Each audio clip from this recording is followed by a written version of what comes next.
Movie की शुरुआत में जो ईयर हमको दिखाया जाता है वो 2147 था, जिसके बाद हमें यहाँ के प्राइमल स्पेस के बारे में बताया जाता है जो कि स्टार सिस्टम था। और तभी लुओ फेंग यहाँ पर किसी जगह से होते हुए इस जगह से निकल कर जा रहा होता है।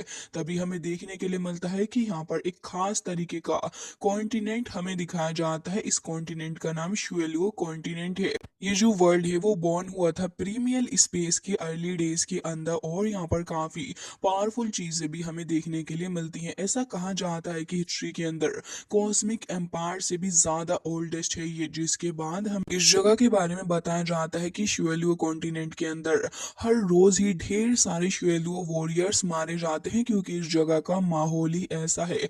इवन यहाँ पर जो लीडर हैं वो भी हर साल चेंज होते रहते हैं, क्योंकि हर कोई अपना दबदबा एक दूसरे के ऊपर बनाना चाहता है। वैसे तो यहाँ पर ये जो कल्टीवेशन क्वेस्ट है शुएलुओ कॉन्टिनेंट के अंदर वो क्लासिफाइड है डेंजरस के रूप में। हालांकि हमारा जो लुओ फेंग था वो भी यहाँ पर आ रहा होता है। वैसे यहाँ पर काफी डेंजरस से भरी हुई चीजें हैं, और यहाँ पर मोर्टेलिटी रेट जो है 77.2% है। जिसके बाद लुओ फेंग भी की स्टार की तरह चमकते हुए इस जगह पर आ रहा था एक नई होप लेकर। लुओ फेंग कह रहा होता है कि आखिर किस तरीके की पावर इस जगह पर एग्जिस्ट करती है। जिसके बाद हमें दिखाया जाता है कि ऑफिशियली इस मूवी के स्टार्ट हो जाती है इसका बैकग्राउंड बताने के बाद, और हमको पता चलता है कि लुओ फेंग जैसे ही इस जगह पर लैंड करता है तभी वो अपने सामने नोटिस करता है कि ये जगह तो काफी ज्यादा अजीब है। हर जगह ही ढेर सारे पहाड़ और बहुत ही ज्यादा शांति भरी पड़ी है। अभी तक तो सब कुछ ठीक नजर आ रहा था। लुओ फेंग यहाँ पर किसी को स्मेल कर पा रहा होता है, और हमें देखने के लिए मिलता है कि एक लेडी इस जगह पर मौजूद थी जिसके हेड के ऊपर ढेर सारे स्नेक्स भी होते हैं। लुओ फेंग तो उसे देखकर कह रहा होता है कि ये तो इस जगह का एक वाइल्ड बीस्ट है, जो कि एक नेटिव क्रिएचर भी है शोलो कॉन्टिनेंट के अंदर। और वो जो लेडी बीस्ट थी वो तुरंत ही लुओ फेंग की तरफ आगे बढ़ती है, कुछ इस तरीके से जैसे कि वो लुओ फेंग के खून की प्यासी हो।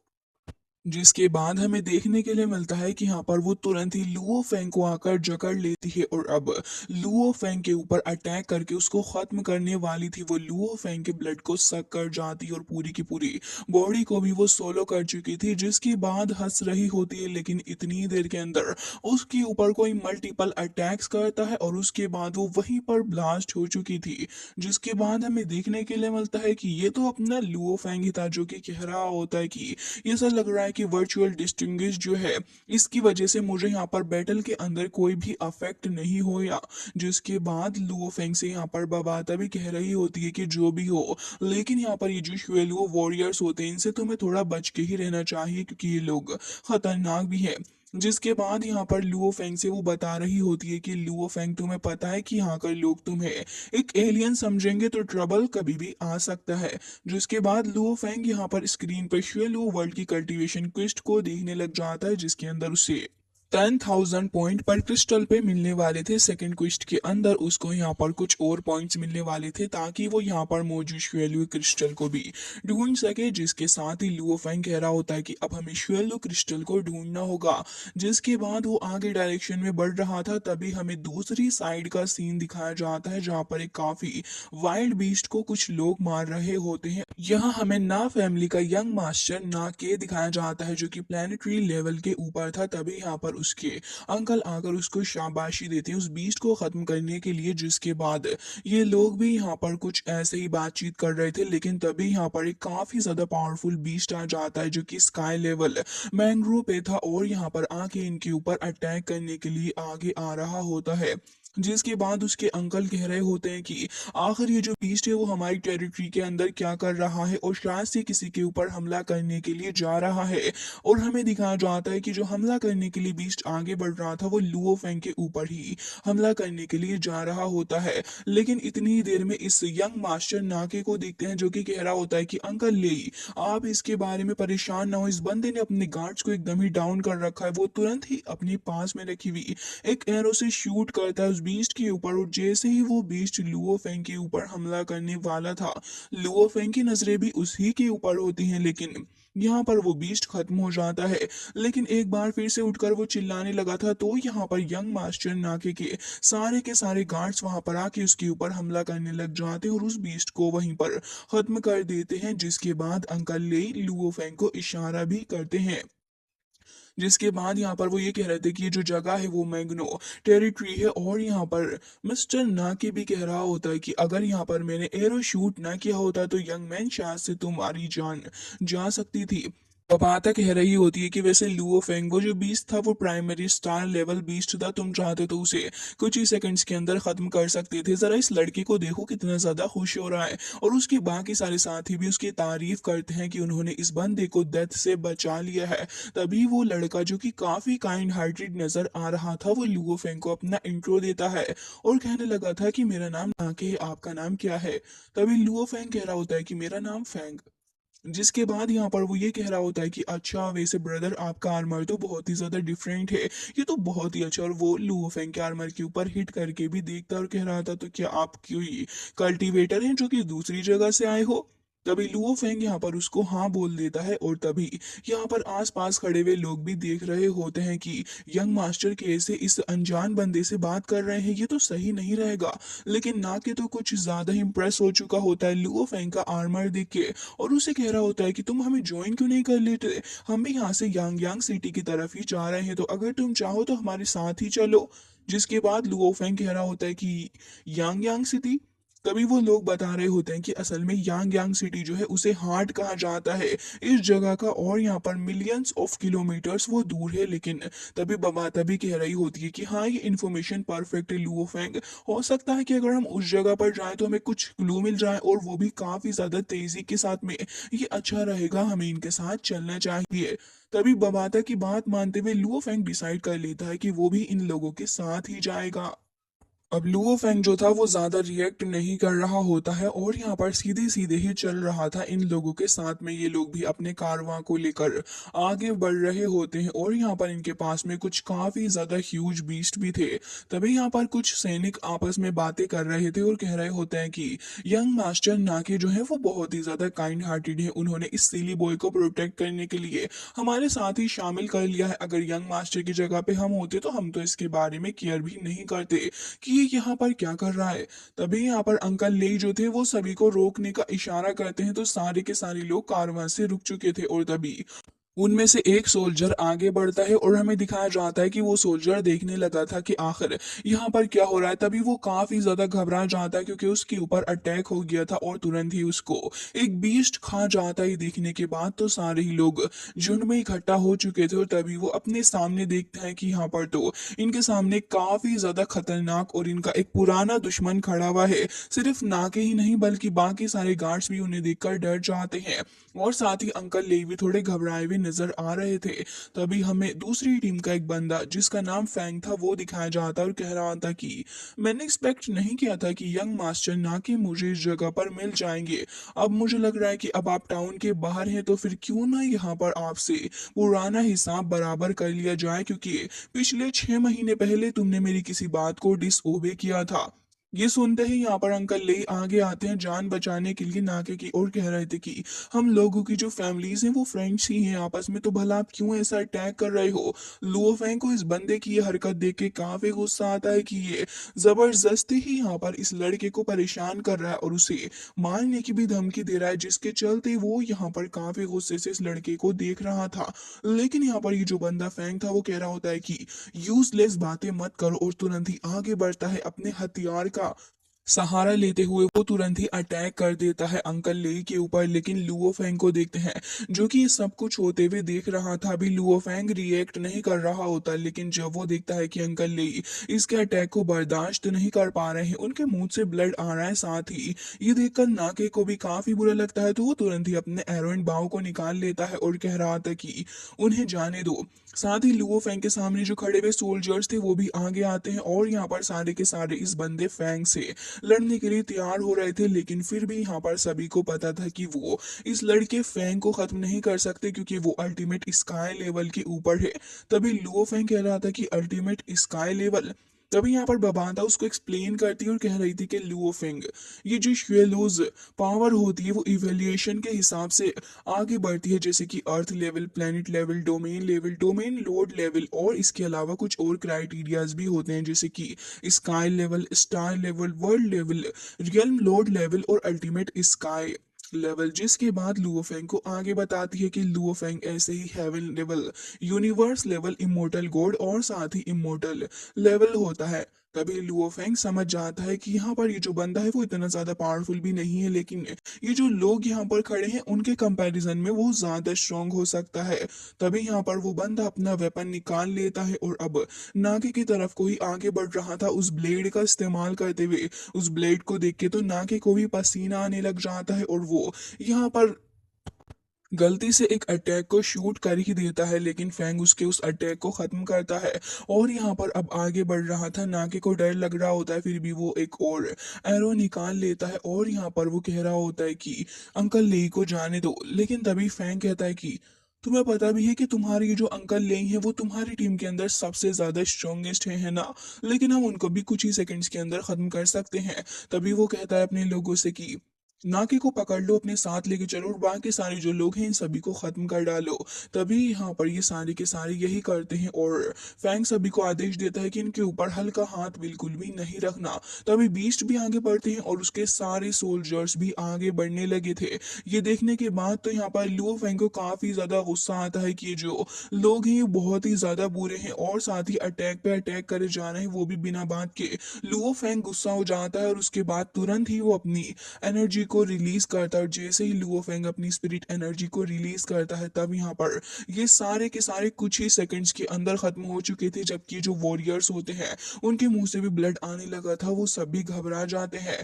तभी नाके भी देख रहा था कि सडनली क्या हो गया है, जो कि ये जो मांगरो टीम है इसके सारे के सारे लोग खत्म हो गए। किसी को भी कुछ भी नहीं समझ आ रहा था। जिसके बाद हमें दिखाया जाता है कि वो सारे के सारे डर के वहीं से भाग जाते हैं और कह रहे थे कि भागो, इनके पास तो कोई सुपर हीरो है जो कि इनकी मदद करने के लिए आगे आ रहा है और उसने हमको भी इंजर्ड कर दिया। वो सभी ऐसे ही उल्टे फुल्टे होकर भागने लग जाते हैं, जबकि ना के इन टीम को नहीं समझ रहा था कि आखिर हुआ क्या है। तभी अंकल ले कह रहे थे कि किसी हीरो ने हमारी अभी हेल्प की है, लेकिन वो हीरो कौन हो सकता है। नाके भी इसके बारे में सोचने लगा था और बाकी सारे लोग भी यही सोच रहे होते हैं। तभी एक पर्सन कह रहा होता है कि हम में से सभी ने कुछ ना कुछ रिएक्ट किया, लेकिन एक बंदा था जो कि यहाँ पर ऐसे ही खड़ा हुआ था और ये बंदा ये है। तभी वो लुओ फेंग की तरफ को इशारा कर रहे थे और कह रहे होते हैं तो क्या इस लड़के ने ही मागरो के अटैक को खत्म किया है। लेकिन तभी लुओ फेंग अपने इनोसेंट सा फेस लेकर खड़ा हो जाता है, तो बाकी सारे लोगों को लगता है कि नहीं, ये जो लड़का है लुओ फेंग ये ऐसा नहीं कर सकता, ये तो खुद इतना ज्यादा डर गया था कि इसे तो समझ नहीं आ रहा था कि क्या करे।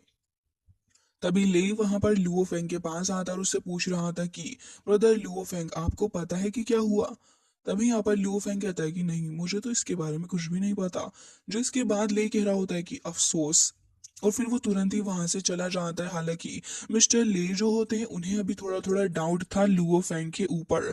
वो ये कह रहे होते हैं कि आखिर सीक्रेटली किसने हमारी हेल्प कर दी। दूसरी तरफ मागरो को देखते हैं जो कि भागते हुए वहां से जा रहे थे और कह रहे होते हैं कि कोई तो हीरो था जिसने चुपके से उनकी मदद की है अपनी स्पिरिट एनर्जी का इस्तेमाल करते हुए, नहीं तो वो लोग इतने ज्यादा पावरफुल नहीं है कि हमें खत्म कर डालेंगे। लेकिन ऐसा लग रहा है कि जो भी बंदा था वो बहुत ही ज्यादा खतरनाक होगा, इवन हमारे सिटी लॉर्ड जो हैं उनकी बराबर पावर रखता होगा वो बंदा। तभी हमारे ऊपर इतने क्रूर तरीके से उसने अटैक किया है।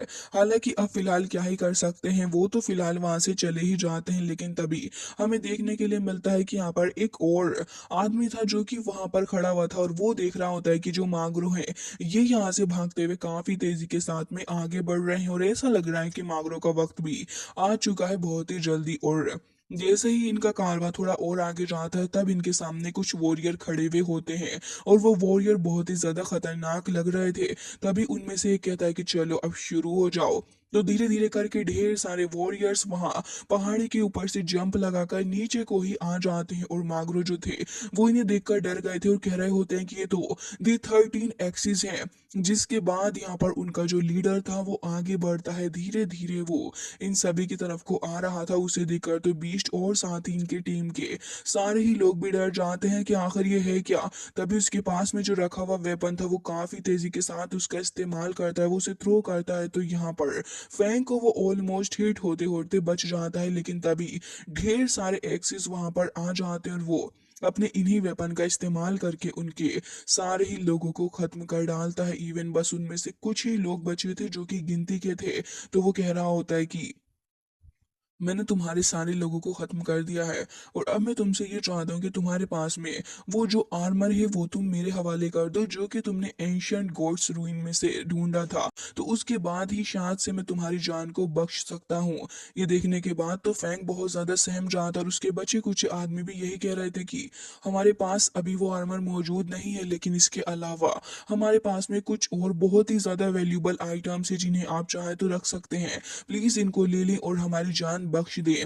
जिसके बाद वो ये कह रहा होता है कि मैंने तुमसे कहा ना कि मुझे आर्मर ही चाहिए और सिर्फ आर्मर ही दोगे तभी तुम्हारी जान बख्श सकता हूँ। तो फिर ये देखने के बाद तो फेंगा भागने लग जाता है क्योंकि उसके पास में आर्मर था ही नहीं। तभी उसके साथी भी वहां से भाग रहे होते हैं। तो इस 13X का जो लीडर था वो अपने वेपन को निकालता है और अब ढेर सारे वेपन्स को समन करके एक साथ इन लोगों के ऊपर अटैक कर देता है। यहाँ पर वो लोगों को बहुत ही आसानी से खत्म कर रहा था और लास्ट में वो अपने आदमियों से भी कहता है कि जाओ जाकर इन सभी को खत्म कर दे। तो वो वॉरियर काफी तेजी से आगे बढ़ते हैं और सारे ही माग्नो वॉरियर्स को धीरे धीरे करके वो खत्म भी करने लग गए थे। बस अब फैंग और उसका भाई ही यहाँ पर बचा होता है। तो वो ये कह रहे थे कि अब हमें जल्दी से नाके के पास ही जाना होगा क्योंकि उसके पास में डोमेन लेवल का एक काफी ज्यादा पावरफुल वॉरियर है। शायद से ये वॉरियर ही हमारी जान बचा सकता है, क्योंकि अगर हम उसके पास ना गए तो फिर ये जो 13X का लीडर है वही हमको खत्म कर डालेगा। वो काफी तेजी से वहां आगे जा भी रहे थे और हमें देखने के लिए मिलता है कि वो बस ऑलमोस्ट नाके के पास पहुंचने ही वाले होते हैं, लेकिन फिर भी यहाँ पर वो जो एक्स टीम का बंदा था वो उसे तुरंत ही पकड़ने वाला होता है, उसके काफी करीब आ चुका था। जिसके बाद वो कह रहा होता है कि प्लीज मुझे जाने दो, प्लीज मुझे जाने दो, मेरे साथ ऐसा कुछ मत करो। तभी मिस्टर लेई को भी देखते हैं जो कि समझ चुके थे कि आगे एक बहुत ही बड़ा खतरा आ रहा है। तभी वहां पर नाके भी उनके पास ही आ जाता है और यहाँ पर लुओ फेंग भी यही सोच रहा होता है कि आखिर अब आगे क्या होगा। तभी यहाँ पर नागे कह रहा था कि यहाँ पर मुझे जो सामने का डायरेक्शन से उसे बहुत ही ज्यादा खतरनाक किलिंग इंस्टेंट आ रही है। लुओ फेंग भी इस चीज को देख रहा होता है। तो लुओ फेंग के सामने ही यहाँ पर ये जो बंदा था उसके ऊपर अटैक कर दिया जाता है उस वेपन के थ्रू, जो कि कह रहा होता है कि नाके प्लीज मुझे बचा लो। लेकिन उसका इस सेंटेंस पूरा होने से पहले ही वो वहीं उनकी आंखों के सामने ही खत्म हो जाता है, जिसके ब्लड के छींथड़े उड़कर इन सभी के ऊपर जाते हैं। और साथ ही लुओ फेंग भी देख रहा था कि अब ये कौन सी नई मुसीबत है। जिसके बाद हमें दिखाया जाता है कि यहाँ पर उस 13X के लीडर ने वहां पर उस एक्स को यानी कि अपने वेपन को पकड़ लिया था और अब यहाँ पर ये सारे के सारे आ चुके होते हैं इकट्ठा होकर नाके की टीम के ऊपर हमला करने के लिए। और अब यहाँ पर ये सारे यही सोच रहे थे कि अगर ये मागरो टीम को इतनी आसानी से मार सकते हैं तो हमारा तो न जाने क्या ही करेंगे, क्योंकि मागरो टीम को तो इस 13X ने ऐसे ही खत्म कर डाला है। तो न जाने ये हमारा क्या ही करेगी। सारे के सारे काफी ज्यादा डर रहे होते हैं कि न जाने अब इनका क्या होगा। लेकिन तभी उनका जो लीडर था वो आगे आ रहा होता और कह रहा था कि उस सारी टीम ने हमसे खुद कहा था कि हम उन्हें अपने हाथों से खत्म कर डालें। लुओ फेंग यही सोच रहा होता है कि इनको 13X कहा जा रहा है लेकिन इनकी टीम के अंदर तो सिर्फ 12 लोग ही हैं, क्या पता है कि इनका बॉस हो। जिसके बाद लुओ फेंग को दिखाया जाता है कि यहाँ पर वो जो बंदा था वो आगे बढ़ रहा था और कह रहा होता है कि मागरो टीम ने ये कहा था कि उन्हें नाके के पास जाना चाहिए मदद के लिए, तो क्या तुम लोग आपस में अलायंस करते हो। जिसके बाद तो यहाँ पर अंकल ली काफी ज्यादा घबरा रहे थे और कह रहे थे कि बिल्कुल भी नहीं, हमारा उन लोगों से कुछ भी लेना देना नहीं और ना ही हम जानते हैं कि आखिर वो लोग ऐसा क्यों कहकर गए। तभी यहाँ पर हमें देखने के लिए मिलता है कि जो बंदा था वो बिल्कुल भी वेट नहीं करता और तुरंत ही अटैक कर देता है इनके सोल्जर्स के ऊपर और अपने आदमियों को भी कहता है कि आगे बढ़ो और इन सभी को खत्म कर डालो। वो सारे काफी तेजी से आगे बढ़ भी रहे थे, लेकिन कोई तो उन्हें सिर्फ एक ही अटैक के अंदर खत्म कर डालता है। अंकल ले ही देखते हैं कि सामने तो एक सोड है जो कि खून से लथपथ है, जिसके बाद वो देखते हैं कि ये तो लुओ फेंग ही है जो कि आगे जाके खड़ा हो गया है। वो अपने हेलमेट को पहन लेता है और उसके बाद फाइट करने के लिए रेडी हो जाता है। जैसे ही वो टीम लीडर आगे बढ़ता है, अपने वेपन्स का इस्तेमाल करके चारों ही डायरेक्शन से अपने आदमियों से लुओ फेंग के ऊपर अटैक कर पा रहा था, तभी लुओ फेंग एक स्माइल पास करता है, जिसके बाद वो कुछ ही सेकंड्स के अंदर इन सभी को खत्म कर डालता है। और यहाँ पर पता भी नहीं चलता कि कितने ही लोगों को लुओ फेंग ने पलक झपकने से खत्म कर दिया है। जिसके बाद यहाँ पर लुओ फेंग पलट कर देखता है तो हमें दिखाया जाता है कि नाके को तो ये देखकर हैरान था कि उसने अभी अपना एरो भी शूट नहीं किया था और यहाँ पर लुओ फेंग ने इन सभी को खत्म कर डाला। तभी वो लुओ फेंग से एक बार फिर से इम्प्रेस हो जाता है और कह रहा था कि ब्रदर फेंग, तो ये तुम ही थे जिसने यहाँ पर टीम 13X को ऐसे ही खत्म कर डाला और पहले भी हमको बचाया। सारे ही वॉरियर्स तो अभी फिलहाल लुओ फेंग को देख के यही कह रहे होते हैं कि हमें तो बिलीव ही नहीं हो रहा कि ये जो यंग मैन है वो एक हीरो है जो कि इतनी सारी पावर को अपने अंदर कंटेन करता है। साथ ही मिस्टर ले भी यही कह रहे थे कि कुछ ही सेकंड्स के अंदर इसने सारे ही लोगों को खत्म कर दिया है, इवन वो फाइट बैक तक नहीं कर पाए। वाकई में मैं बहुत ही ज्यादा स्टूपिड था, जो कि मैं यहाँ पर ये नहीं समझ पाया कि मागरू के ऊपर अटैक करने वाला लड़का ये खुद ही था। जिसके बाद लुओ फेंग अपनी सोर्ड को रख लेता और बाकी सारे लोग भी लुओ फेंग की तारीफ करने लगे थे। और यहाँ पर नाके भी कह रहा होता है कि वाकई में तुम बहुत ही ज्यादा बढ़िया हो, तुमने मेरी जान बचाई है। मैं तुम्हें अपने साथ अपनी फैमिली की तरफ लेके जाना चाहूंगा क्योंकि वो भी तुमसे मिलके काफी ज्यादा इंप्रेस होंगे क्योंकि तुम तो एक हीरो हो, प्लीज हमें ये मौका दो। जिसके बाद लुओ फेंग भी खुश होकर इनकी तरफ को देख रहा था और यहाँ पर नाके भी उसकी तरफ को आगे बढ़ रहा। वो यहाँ पर लुओ फेंग से कुछ उल्टा सीधा नहीं बोलते, इसलिए तुरंत ही अंकल ले आकर उसको रोकते हैं और साथ ही कह रहे थे कि तुमने उस पूरी की पूरी टीम को खत्म कर डाला है, तो ये लो उनके पास से मिले हुए आइटम, तुम देख लो तुम्हें इसमें से क्या चाहिए। लुओ फेंग तभी उन सभी को देखता है तो उन सभी में से लुओ फेंग को एक क्रिस्टल के बारे में पता चलता है जिसके अंदर एक स्क्रोल था, श्वेलुओ क्रिस्टल। जिसके बाद लुओ फेंग इसको देख रहा होता और कह रहा था कि लग रहा है कि श्वेलुओ क्रिस्टल के बारे में मुझे कुछ और इन्फॉर्मेशन भी मिलने वाली है, ये बैटल तो वर्थ इट रहा। जिसके बाद हमें दिखाया जाता है कि लुओ फेंग अब फिलहाल यही डिसाइड करता है कि वो नाके के साथ में ही आगे बढ़ेगा और देखेगा कि आगे आखिर क्या क्या हो सकता है। नाके भी काफी ज्यादा खुश था लुओ फेंग को अपने घर की तरफ लेके जाते हुए। लुओ फेंग अभी फिलहाल उसी स्क्रोल को देख रहा होता है और कह रहा था कि श्वेलुओ क्रिस्टल, मुझे तुम्हारे बारे में जानना है और भी ज्यादा, और मैं चाहता हूँ कि आखिर तुम्हारी एबिलिटी क्या है मैं इसके बारे में जानूं, क्योंकि अभी तक तो ये जो श्वेलुओ क्रिस्टल होता है, जो भी इसका इस्तेमाल करता है उसकी एबिलिटी जो होती है और उसकी पावर वो बहुत ही ज्यादा बढ़ जाती है। इवन यहाँ पर जो इमोर्टल पैलेस है उसके अंदर भी उसको हाईएस्ट अथॉरिटी दी जाती है। इवन ओकेजनली ये जो क्रिस्टल होता है वो किसी को दिया जाता है इस जगह पर, और वही बंदा अगर उसे ऑब्जर्व कर लेता है तो इमोर्टल पैलेस के अंदर उसको काफी रिस्पेक्ट मिलती है। साथ ही यहाँ पर वही बंदा रूल करता है सिटी को भी। जिसके बाद लुओ फेंग को इससे शुए लुओ क्रिस्टल की जो एक्सट्रीमली रेयरनेस थी उसके बारे में पता चल चुका था, लेकिन लुओ फेंग को ये भी पता चलता है कि इस क्रिस्टल को एब्जॉर्व करना कोई बच्चों का खेल नहीं है, बल्कि इसे एब्जॉर्व कर पाना तो एक बहुत ही ज्यादा हार्ड काम है, जो कि एक काफी ज्यादा खतरनाक प्रोसेस भी होती है। जिसके बाद लुओ फेंग कह रहा था कि इवन सिर्फ गिनती के 2-3 लोग ही इस शुए लुओ क्रिस्टल को एब्जॉर्व कर पाए हैं, और जो भी इसको एब्जॉर्व कर लेते हैं उन्हें टाइटल दिया जाता है ब्लड वॉरियर का। एक वॉरियर इसे एक बार में एब्जॉर्व कर लेता है तो उसे लेजेंड कहा जाता है, और सक्सेस रेट जो होती है वो बहुत ही ज्यादा लो भी है। जिसके बाद यहाँ पर हमें देखने के लिए मिलता है कि सभी के सभी लोग काफी तेजी से आगे जा रहे थे, तभी नाके कह रहा होता है कि यांग यांग सिटी बहुत ही ज्यादा करीब है, अब हम उसकी तरफ को ऑलमोस्ट पहुंचने ही वाले हैं। तभी अंकल ली उसे थोड़ा केयरफुल रहने के लिए कहते हैं, तो लुओ फेंग भी कह रहा था कि आखिर इस श्वेलू क्रिस्टल के बारे में इतना ज्यादा स्पेशल आखिर है क्या। उम्मीद करता हूँ कि यांग यांग सिटी के अंदर जाके मुझे आंसर मिल ही जाएगा। जिसके बाद ये लोग यांग यांग सिटी के अंदर आ जाते हैं और जैसे ही यांग यांग सिटी के अंदर ये आते हैं तो लुओ फेंग इस जगह की क्रूरता को देखता है जहां पर कोई भी पावरफुल लोग वीक लोगों को इजीली डोमिनेट कर पा रहे थे। लोग एक दूसरे से उनका सामान छीन रहे थे और कमजोरों को तो बहुत ही ज्यादा बुरे तरीके से ट्रीट किया जा रहा था। ये चीज देख के लुओ फेंग को थोड़ा बुरा भी लगता है इन कमजोर लोगों के लिए कि आखिर किस तरीके से इनके ऊपर इतना ज्यादा टॉर्चर हो रहा है। तभी हमें दिखाया जाता है कि लुओ फेंग आ जाता है इस जगह के लॉर्ड के पास यानी कि नाके के फादर। तभी नाके के फादर अपने बेटे से मिलके बहुत ही ज्यादा खुश होते हैं और कह रहे थे कि बेटा मुझे बहुत ज्यादा खुशी हुई कि तुम ऐसे जिंदा वापस आ गए हो। तभी यहाँ पर नाके अपने फादर से इंट्रोड्यूस करवाता है लुओ फेंग को।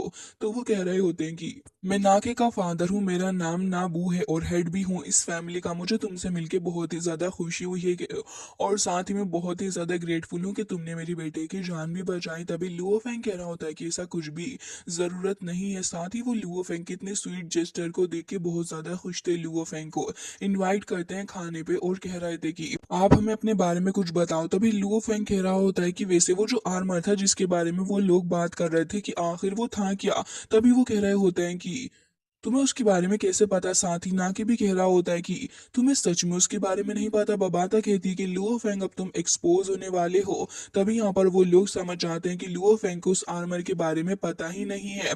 और तभी यहाँ पर जो मिस्टर नाबू होते हैं वो ये कहने लगे थे कि ब्रदर फेंग आप एक कल्टीवेटर है और शायद बाहर की जगह से आए हैं, शायद इसी वजह से आपको नहीं पता होगा इस आर्मर के बारे में। वैसे इस जगह पर जो भी लोग आते हैं उन्हें यहाँ की एंशियंट बैटलफील्ड के बारे में सिर्फ इतना ही पता है कि वो जो जगह है वो बस एक एंशियंट बैटल फील्ड। लेकिन क्योंकि मैं एक बिजनेसमैन हूँ इस वजह से मेरे जो रिसोर्सेज हैं वो बहुत ही ज्यादा हैं। तो ब्रदर मैं पहले ये जानना चाहूंगा कि क्या आप एक एलियन हो। तभी लुओ फेंग कह रहा होता है कि हाँ। लेकिन यहाँ पर लुओ फेंग के बारे में उन्हें इतना तो समझ में आ गया था कि लुओ फेंग अगर कोई बुरा इंसान होता तो वो उनके बेटे को नहीं बचाता। इसकी वजह से वो उसे बताने लग जाते हैं कि हेवन लेवल का जो वॉरियर होता है शोलो कॉन्टिनेंट के अंदर वो ब्रेक थ्रू कर सकता है 18 लेयर्स ऑफ क्लाउड के अंदर। और जैसे ही वो इस जगह से ब्रेक थ्रू करता है तो यहाँ पर वो स्पेस के अंदर भी फ्लाई कर सकता है। लेकिन बाहर के जो एलियंस है वो उनको खत्म कर देते हैं। ये बताते साथ ही उन्हें काफी गुस्सा भी आ रहा होता है और कह रहे थे कि एक बार की बात है कि एलियन इस जगह पर आ गए और उन्होंने यहाँ पर हमारे इमोर्टल गॉड आर्मी के ऊपर बहुत ज्यादा हमले भी किए। वो तो यहाँ पर खुलेआम तबाही मचा रहे थे और हमारे ढेर सारे वॉरियर्स को भी खत्म कर दिया। लेकिन अल्टीमेटली हम उन्हें यहाँ से भगाने में कामयाब रहे। तभी बवाता बता रही होती है कि लुओ फेंग ये जिसके बारे में बात कर रहे हैं ना एलियंस के लिए तो इनका प्लेनेट बट बस एक सब्जेक्ट ही है। जिसके बाद यहाँ पर मिस्टर नाबू बता रहे होते हैं कि वैसे इस जगह पर काफी ज्यादा वैल्यूबल वेपन भी है एंड ये जो आर्मर है वो एक काफी ज्यादा पावरफुल आर्मर है जो कि एंशियंट गोड्स रूइन के अंदर पाया जाता है। वैसे वो जगह फील्ड है हेवी इविल फॉग से जिसकी वजह से अब तक जो भी वो वॉरियर उस जगह पर जाता है उसकी हालत खराब हो जाती है और वो फिलहाल उस जगह से नहीं निकल पाता। तभी नाके भी कह रहा होता है कि और क्रिस्टल को एब्जॉर्व करना ज्यादा आसान है अगर मैं सही बात बताऊं तो। लेकिन उस जगह पर काफी सारे लोग गए हैं कल्टीवेट करने के लिए उस रूइन के अंदर। लेकिन श्वेलू क्रिस्टल जो है वो एक गिफ्ट है गॉड की तरफ से। फिलहाल तो हम भी नहीं समझ पाए कि आखिर वो आया कहाँ से है और किस चीज से बना है। लेकिन उसके अंदर कुछ मैजिकल अफेक्ट हैं जो भी जिसकी बॉडी के अंदर भी जाएंगे वो वॉरियर बहुत ही ज्यादा पावरफुल हो जाएगा। हमारे श्योलो कॉन्टिनेंट के अंदर हर एक वॉरियर क्रेव करता है श्योलो क्रिस्टल को एब्जॉर्व करने के लिए। लेकिन ये बहुत ज्यादा अजीब है कि कोई भी उसे अभी तक एब्जॉर्व नहीं कर पाया है। वैसे तो तुम्हें एंशिएंट गॉड ड्रीम के अंदर ही जाना चाहिए। तभी लुओफेंग कह रहा था कि वैसे श्वेलो क्रिस्टल जो है वो बहुत ही ज्यादा वैल्यूबल है, वाकई में इसको हासिल करना बहुत ज्यादा मुश्किल रहेगा। तभी वो कह रहे होते हैं कि बिल्कुल इमोर्टल पैलेस का के अंदर भी यहाँ पर कुछ क्रिस्टल मौजूद हैं जो कि ओकेशनली वो सिटीज के अंदर डिवाइड करते हैं। वैसे यांग यांग सिटी जो है यहाँ का सिर्फ एक ही सिटी लोड है और यहाँ पर जो अदर वर्ल्ड की जो सिटीज हैं वहाँ पर जो है वो बहुत ही ज्यादा इंफीरियर लेवल के वॉरियर्स हैं जिसकी वजह से उस जगह को श्वेलो क्रिस्टल बहुत ही ज्यादा रेयरली मिल पाता है। यांग यांग सिटी के अंदर जो होली लॉर्ड है वो यहाँ पर शिफैंग फैमिली से बिलोंग करते हैं और यहाँ पर चुनियो फैमिली जो है वो भी रिचेस्ट मर्चेंट फैमिली है जिसकी वजह से इन दोनों फैमिलीज को ये जो क्रिस्टल है वो मिल पाया है, अदरवाइज ज्यादातर लोगों को नहीं मिल पाता। तभी लुओ फेंग इसके बारे में सोचने लगा था और अब फिलहाल यहाँ पर लुओ फेंग चुनियो मेंशन के बारे में सोच रहा होता है। लुओ फेंग अब चुनियो मेंशन के अंदर ही आ जाता है और वो कह रहा था कि वैसे शिफेंग फैमिली जो है वो यहाँ पर काफी पावरफुल है, क्योंकि यहाँ पर उनके पास में एक डोमेन लेवल का जो मास्टर है। लेकिन अगर मैं समझता हूँ तो यहाँ से क्रिस्टल हासिल करना मेरे लिए थोड़ा आसान है। तभी यहाँ पर हमें देखने के लिए मिलता है कि लुओ फेंग काफी ज्यादा कड़े पहरे में इस जगह पर आ गया था और कह रहा होता है कि वैसे चुनियो फैमिली के अंदर जो है वो सुप्रीम लेवल के मास्टर भी हैं और स्ट्रॉन्ग डोमेन लॉर्ड भी हैं, और साथ ही यहाँ का जो हेड है वो यहाँ यूनिवर्स लेवल पर है। लुओ फेंग इस जगह पर आ गया था और कह रहा था कि इस जगह पर श्वेलू क्रिस्टल को ढूंढना काफी आसान मेरे लिए रहेगा। और लुओ फेंग धीरे धीरे करके इस जगह से दूसरी तरफ को भी जा रहा होता है। हालांकि क्योंकि पहरा बहुत ज्यादा था लोगों का, इसकी वजह से लुओ फेंग सोच रहा होता है कि ऐसे नहीं जाकर वो अपनी दूसरी फॉर्म का इस्तेमाल करेगा, क्योंकि वो उसके लिए ज्यादा इजी रहेगा। जिसके बाद लुओ फेंग कह रहा था कि यहाँ पर तो ढेर सारे यूनिवर्स लेवल के वॉरियर भी हैं, तो क्यों ना मैं यहाँ पर अपनी पावर का इस्तेमाल करूं। और लुओ फेंग मोका क्लैन के श्रीजर का इस्तेमाल करता है जिससे कि वो अपनी फॉर्म को चेंज कर सकता था। लुओ फेंग एक फिश की फॉर्म ले लेता है, उसके बाद एक दूसरी फॉर्म लेके वो यहाँ के हेड मिस्टर यू के पीछे पहुंच जाता है। और जैसे ही मिस्टर यू उसे अकेला मिलता है और मिस्टर यू को शक होता है यहाँ पर कोई तो है, तभी यहाँ पर जैसे ही वो पलट के देखते हैं तो यहाँ पर लुओ फेंग उन्हें हिप्नोटाइज कर लेता है। और अब वो लुओ फेंग को ही अपना मास्टर कह रहे थे, जिसके बाद वो यहाँ पर लुओ फेंग के द्वारा कंट्रोल कर लिए गए थे। और वो अब यहाँ पर लुओ फेंग को मिस्टर चूयू के पैलेस के पास ले आते हैं, जिसके बाद लॉर्ड चूयू अपने सामने खड़े हुए सारे लोगों को काफी बुरे तरीके से पीछे हटाता है और बाकी सारे गार्ड्स भी घबरा गए थे। तभी लुओ फेंग को देखते हैं जो कि वहां पर अभी तक स्टिल खड़ा हुआ था। तभी यहाँ पर मिस्टर चूयू पूछते हैं कि मिस्टर यू, आखिर तुम अपने साथ किसको लेकर आए हो। लेकिन मिस्टर यू तो ऑलरेडी पहले से ही हिप्नोटाइज था अपने लुओ फेंग के द्वारा, और साथ ही दो और गार्ड भी मिस्टर चूयू के पास में आ जाते हैं। तभी लुओ फेंग समझ जाता है कि अब यहाँ पर सीधे तरीके से काम बिल्कुल भी नहीं चलने वाला है।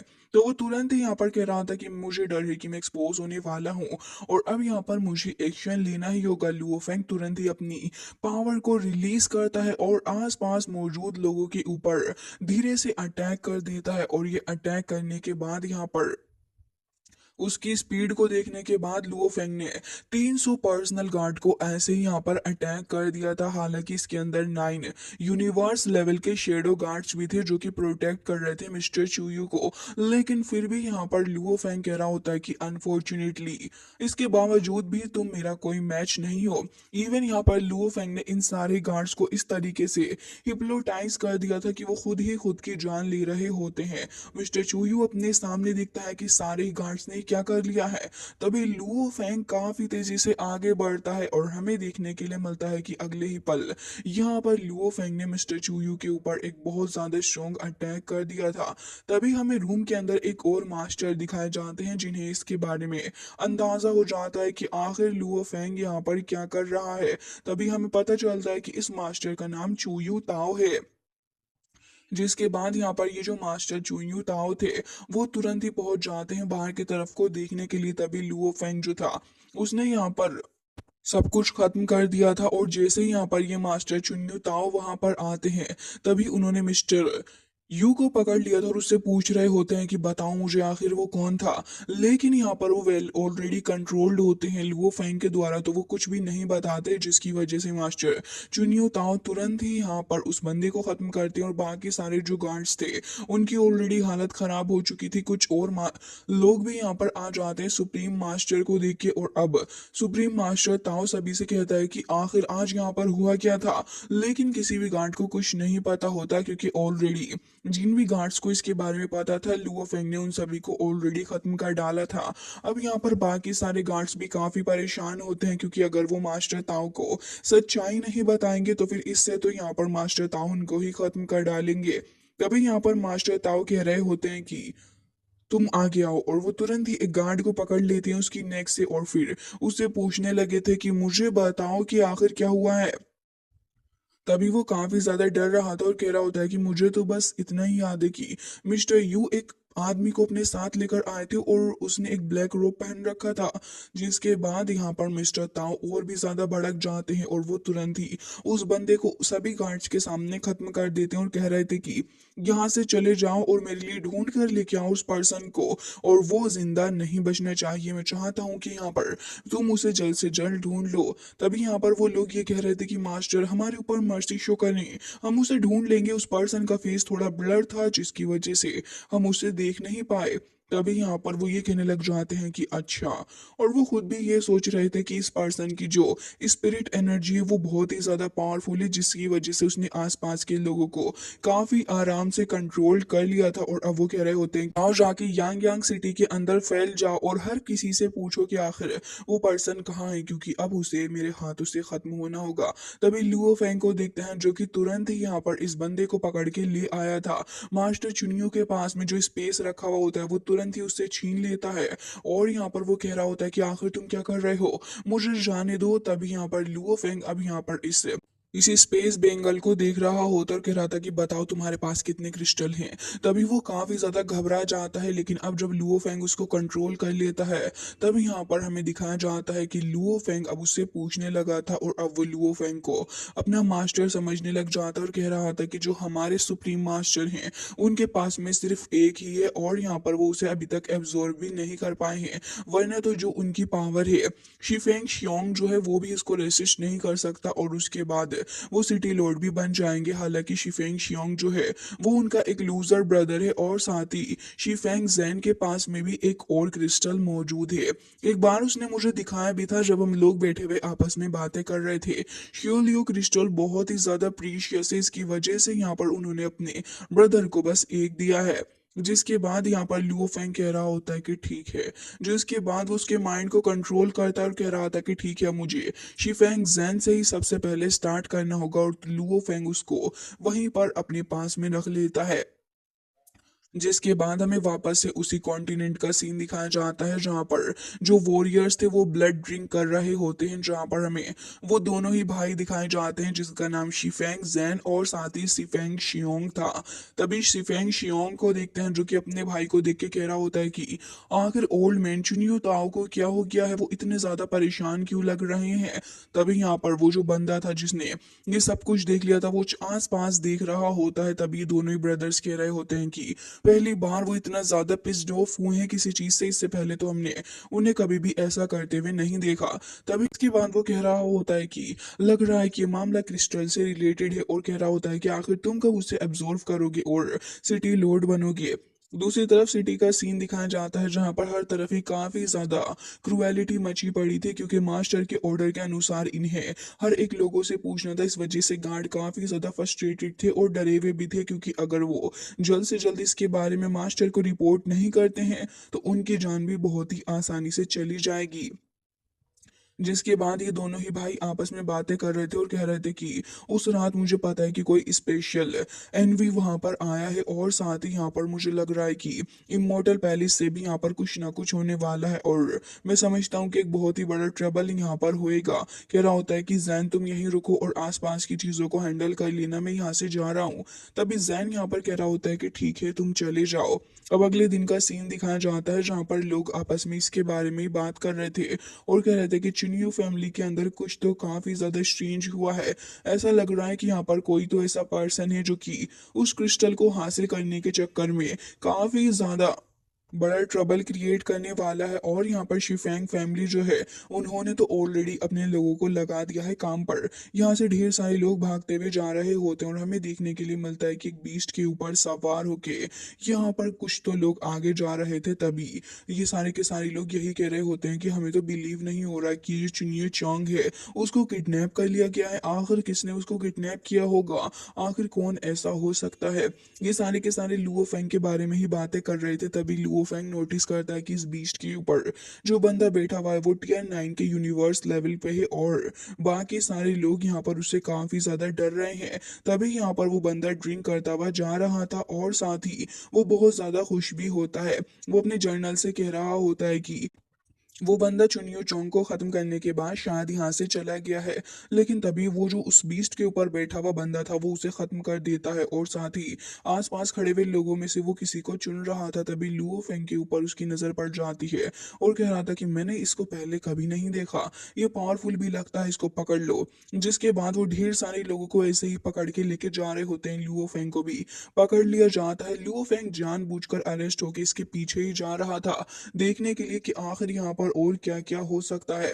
लुओ फेंग यहाँ पर कह रहा होता है कि शिफेंग जैन तुम वाकई में काफी ज्यादा अच्छे हो इस मामले में। जिसके बाद सारे लोग देख रहे थे कि ये तो अपनी पलटन को यहाँ से लेकर चला गया है। जिसके बाद अब हमें दूसरी साइड का सीन देखने के लिए मिलता है जहां पर लुओ फेंग को लेके आया गया होता है एक जेल के अंदर और वहां पर ढेर सारे लोग और भी एक एक करके आते जा रहे थे। इन लोगों की जान ली जा रही होती है। लोग बहुत ज्यादा परेशान थे और कह रहे थे कि जब भी शिफेंग जेन बाहर जाता है लोगों को पकड़ने के लिए वो यही करता है और यहाँ पर उसने मुझे भी पकड़ लिया था। पिछली बार भी यहाँ पर मैं बहुत ज्यादा परेशान था, मैंने यहाँ पर कितना ज्यादा टॉर्चर सहा है, मैंने उसे इतने सारे पैसे भी दिए, उसके बावजूद भी उसने मेरे साथ ये किया है और अब तो मेरे पास पैसे भी नहीं है, मैं आखिर कैसे इस जगह से बाहर निकलूं। जिसके बाद यहाँ पर लुओ फेंग को समझ में आ जाता है कि असल में ये जो बंदा है ये भी कुछ कम नहीं है शीफेंग जोंग से। तो जिसकी वजह से लुओ फेंग डिसाइड करता है कि अब तो इस बंदे को सबक सिखाना ही होगा। तभी यहाँ पर कुछ गार्ड्स आते हैं जो कि एक बंदे को और वहीं पर फेंक देते हैं। तभी लुओ फेंग यहाँ पर उठकर खड़ा हो जाता है क्योंकि अब तो उसने डिसाइड कर ही लिया है। तभी यहाँ पर मौजूद वो उन गार्ड्स से कह रहा होता है कि मुझे तुम्हारे मास्टर से बात करनी है। वो गार्ड पहले तो इस चीज के लिए नहीं मानते, लेकिन तभी लुओ फेंग अपनी पावर का इस्तेमाल करते हुए उन्हें भी कंट्रोल कर लेता है, जिससे कि वो यहाँ पर लुओ फेंग के पूरे ही कंट्रोल में आ चुके थे और कह रहे होते हैं कि ठीक है हमारे साथ चलो। ये देखने के बाद तो वो बाकी सारे गरीब लोग काफी ज्यादा डर चुके थे और सोच रहे थे कि आखिर सडनली क्या हो गया है।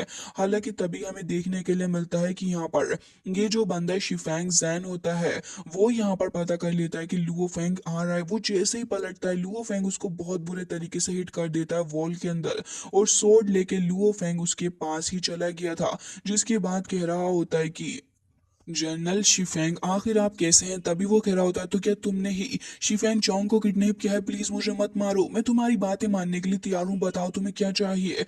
तभी यहाँ पर लुओ फेंग कह रहा होता है कि मुझे 10 श्वेल लुओ क्रिस्टल चाहिए, वो मेरे हवाले कर दो। तभी वो बहुत ज्यादा डर जाता है और कह रहा होता है कि 10 क्रिस्टल तो मेरे पास में है भी नहीं, मेरे ब्रदर के पास में भी नहीं होंगे, मेरे पास बस एक ही है, वो मैं तुम्हें दे सकता हूँ, लेकिन प्लीज मेरी जान बख्श दो।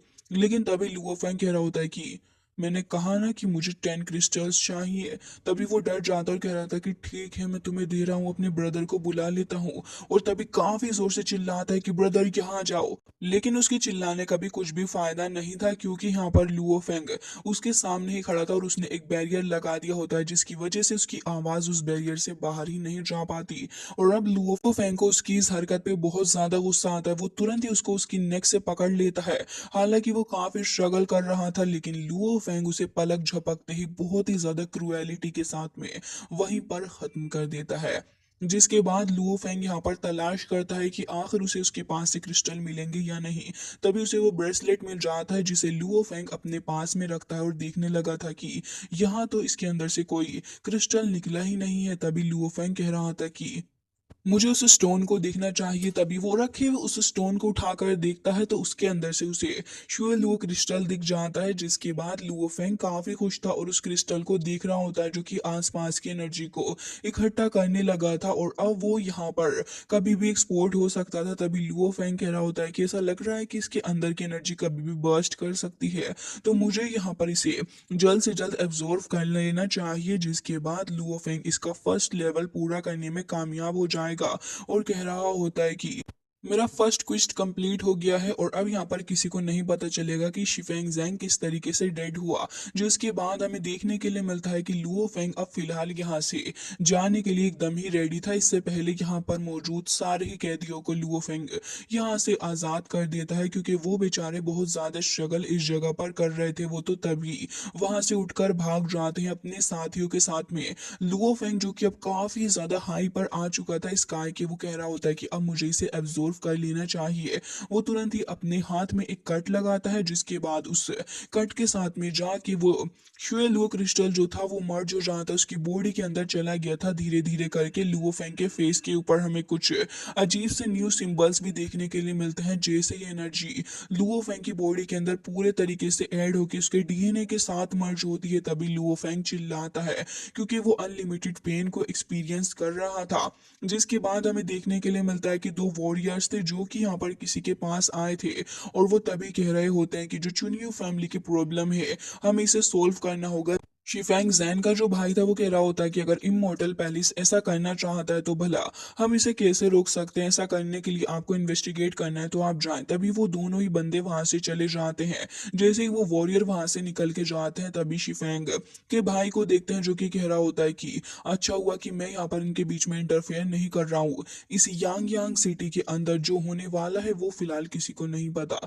तभी लुओ फेंग को दिखाया जाता है जो कि काफी दर्द को एक्सपीरियंस कर रहा था। तभी उसकी बॉडी के अंदर से एक काफी ज्यादा पावरफुल एनर्जी बाहर की तरफ को रिलीज होती है। उसकी बॉडी के हर एक चीज, हर एक ऑर्गन के अंदर जाके शुएलुओ क्रिस्टल जो था वो मर्ज हो रहा होता है। वो गोल्डन हॉर्न बेहमूथ के साथ भी मर्ज हो रहा था कहीं ना कहीं, और लुओ फेंग की जो स्पिरिट एनर्जी होती है वो बिल्कुल भी कंट्रोल नहीं कर पा रही थी उसकी बॉडी पे। और फाइनली जाके यहाँ पर लुओ फेंग कहता है कि आखिर क्या है इस क्रिस्टल के बारे में इतना ज्यादा स्पेशल जिसे मैं बिल्कुल भी फील नहीं कर पा रहा हूँ। जिसके बाद लुओ फेंग एक लास्ट में और भी ज्यादा तेजी के साथ में चिल्लाता है, और जैसे ही लुओ फेंग इस बार चिल्लाता है तो बहुत ज्यादा एनर्जी बाहर निकलती है। और इसके बाद हमें देखने के लिए मिलता है कि उसकी बॉडी के ऊपर जो सिंबल थे वो शाइन करने लगे थे। लुओ फेंग काफी लाइट फील कर रहा होता है, क्योंकि उसने अपना फर्स्ट क्रिस्टल जो था वो अपनी बॉडी के अंदर कंप्लीटली मर्ज कर लिया होता है, जिससे कि उसे एक न्यू एनर्जी मिलती है। और उसकी बॉडी के जो सेल्स वगैरह थे वो भी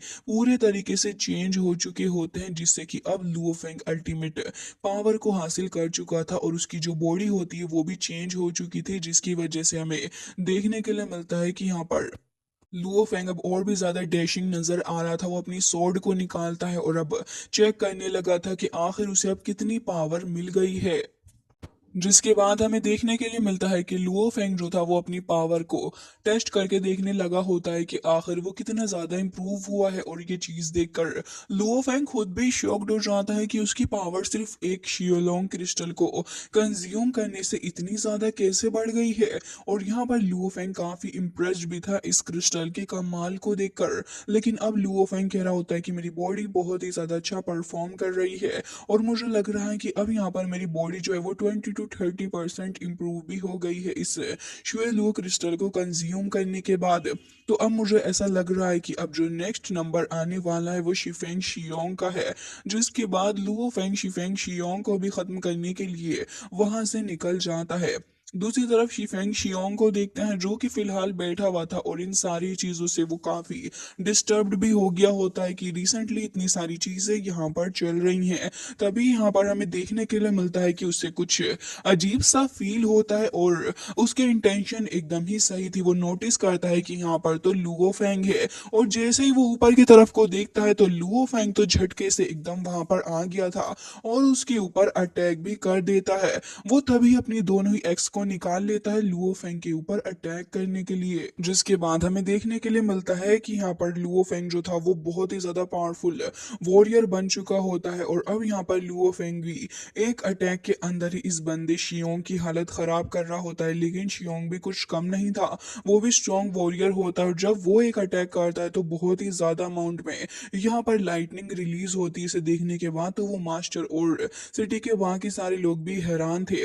हालांकि तभी लुओ फेंग को दिखाया जाता है जो कि फिलहाल अभी भी स्टिल ऐसे ही खड़ा हुआ था और उसे फर्क नहीं पड़ रहा होता। तब यहाँ पर लुओ फेंग कह रहा होता है कि Tier 2 डोमेन लोड लेवल, और लग रहा है कि लेवल 9 का डोमेन स्किल इसके पास में है। इसका मतलब ये बंदा कुछ कम नहीं है। तभी हमें दिखाया जाता है कि लुओ फेंग इस बार अपनी गोल्डन हॉर्न बेहमूद की पावर का भी इस्तेमाल करता है, और इसके बाद लुओ फेंग स्माइल करता है एज ऑलवेज, क्योंकि जिस डोमेन के अंदर लुओ फेंग कैद हो चुका था अब उसको ब्रेक करना लुओ फेंग के लिए कोई ज्यादा बड़ी बात भी नहीं थी। जैसा वो सोचता है वैसा कर भी डालता है। जिसके बाद वो उस डोमेन से आजाद हो गया था, और हमें दिखाया जाता है कि वो अटैक करने के लिए आगे बढ़ता है। लेकिन शियोंग उसके ऊपर एक बार फिर से अटैक करता है, बट लुओ फेंग उस अटैक से भी बच जाता है और अब यहाँ पर आगे बढ़ते हुए अटैक कर रहा होता है इस बंदे के ऊपर। स्काई स्लैश नाम का एक अटैक लुओ फेंग थ्रो करता है और ये अटैक काफी ज्यादा स्ट्रॉन्ग था। हालांकि शियोंग उससे बचने की पूरी कोशिश कर रहा होता है, लेकिन फिर भी यहाँ पर वो लुओ फेंग के सामने टिक नहीं पाता। दोनों के ही बराबर का मुकाबला हो रहा था स्लैश के मुकाबले में। तो जिसके बाद यहाँ पर वो लुओ फेंग से कह रहा होता है कि तुम्हें क्या लगता है कि स्पीड के मुकाबले में तुम मुझसे जीत सकती हो?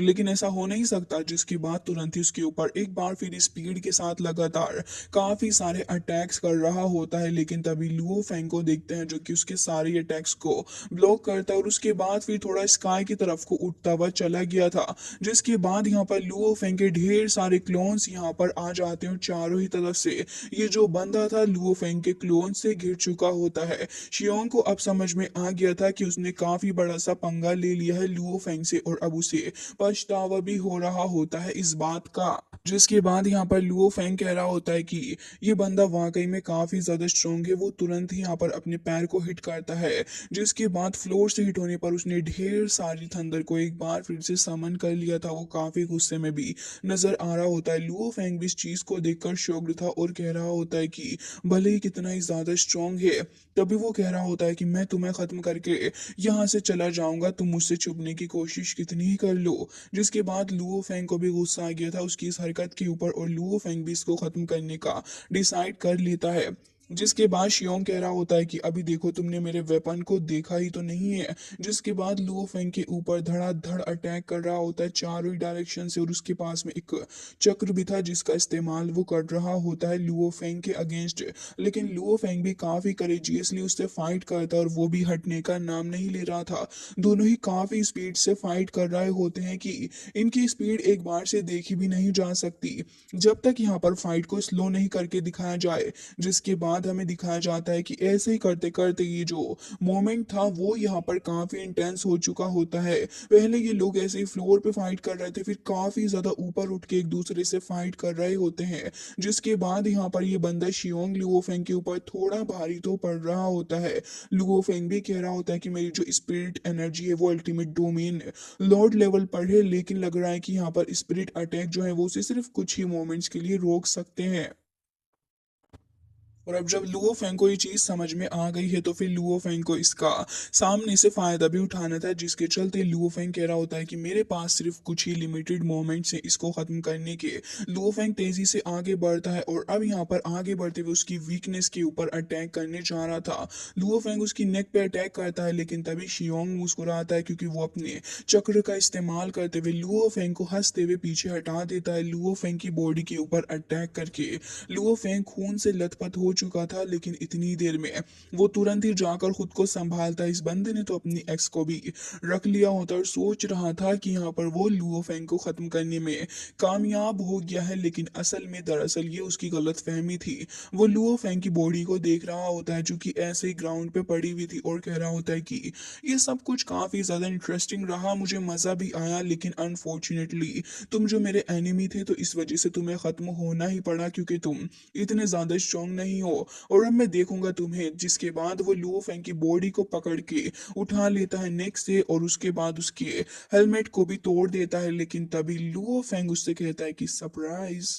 जिसके बाद वो बंदा शॉक्ड हो जाता है, लेकिन तभी यहाँ पर उसके मुंह से ब्लड आने लगा था क्योंकि लुओ फेंग ने मौके का फायदा उठाकर उसकी चेस्ट के अंदर ही अपनी स्वॉर्ड को उतार दिया होता है, जिसकी वजह से यहाँ पर वो कह रहा होता है कि आखिर ये कैसे हो गया। लेकिन अब ये चीज जैसे तैसे या फिर कैसे भी हो, लेकिन तभी लुओ फेंग उसको कह रहा होता है कि तुमने अपनी पूरी स्पिरिट एनर्जी का इस्तेमाल किया था मेरे ऊपर अटैक करने के लिए, लेकिन तुम ये भूल गए थे कि यहाँ पर ये जो मेरी पावर है वो इससे भी कहीं ज्यादा है। जिसके बाद वो बंदा वहीं ग्राउंड पर गिर जाता है और लुओ फेंग उससे कहता है कि तुम इस चीज को कभी नहीं समझ सकते कि मेरे अंदर क्या चीज भरी पड़ी है।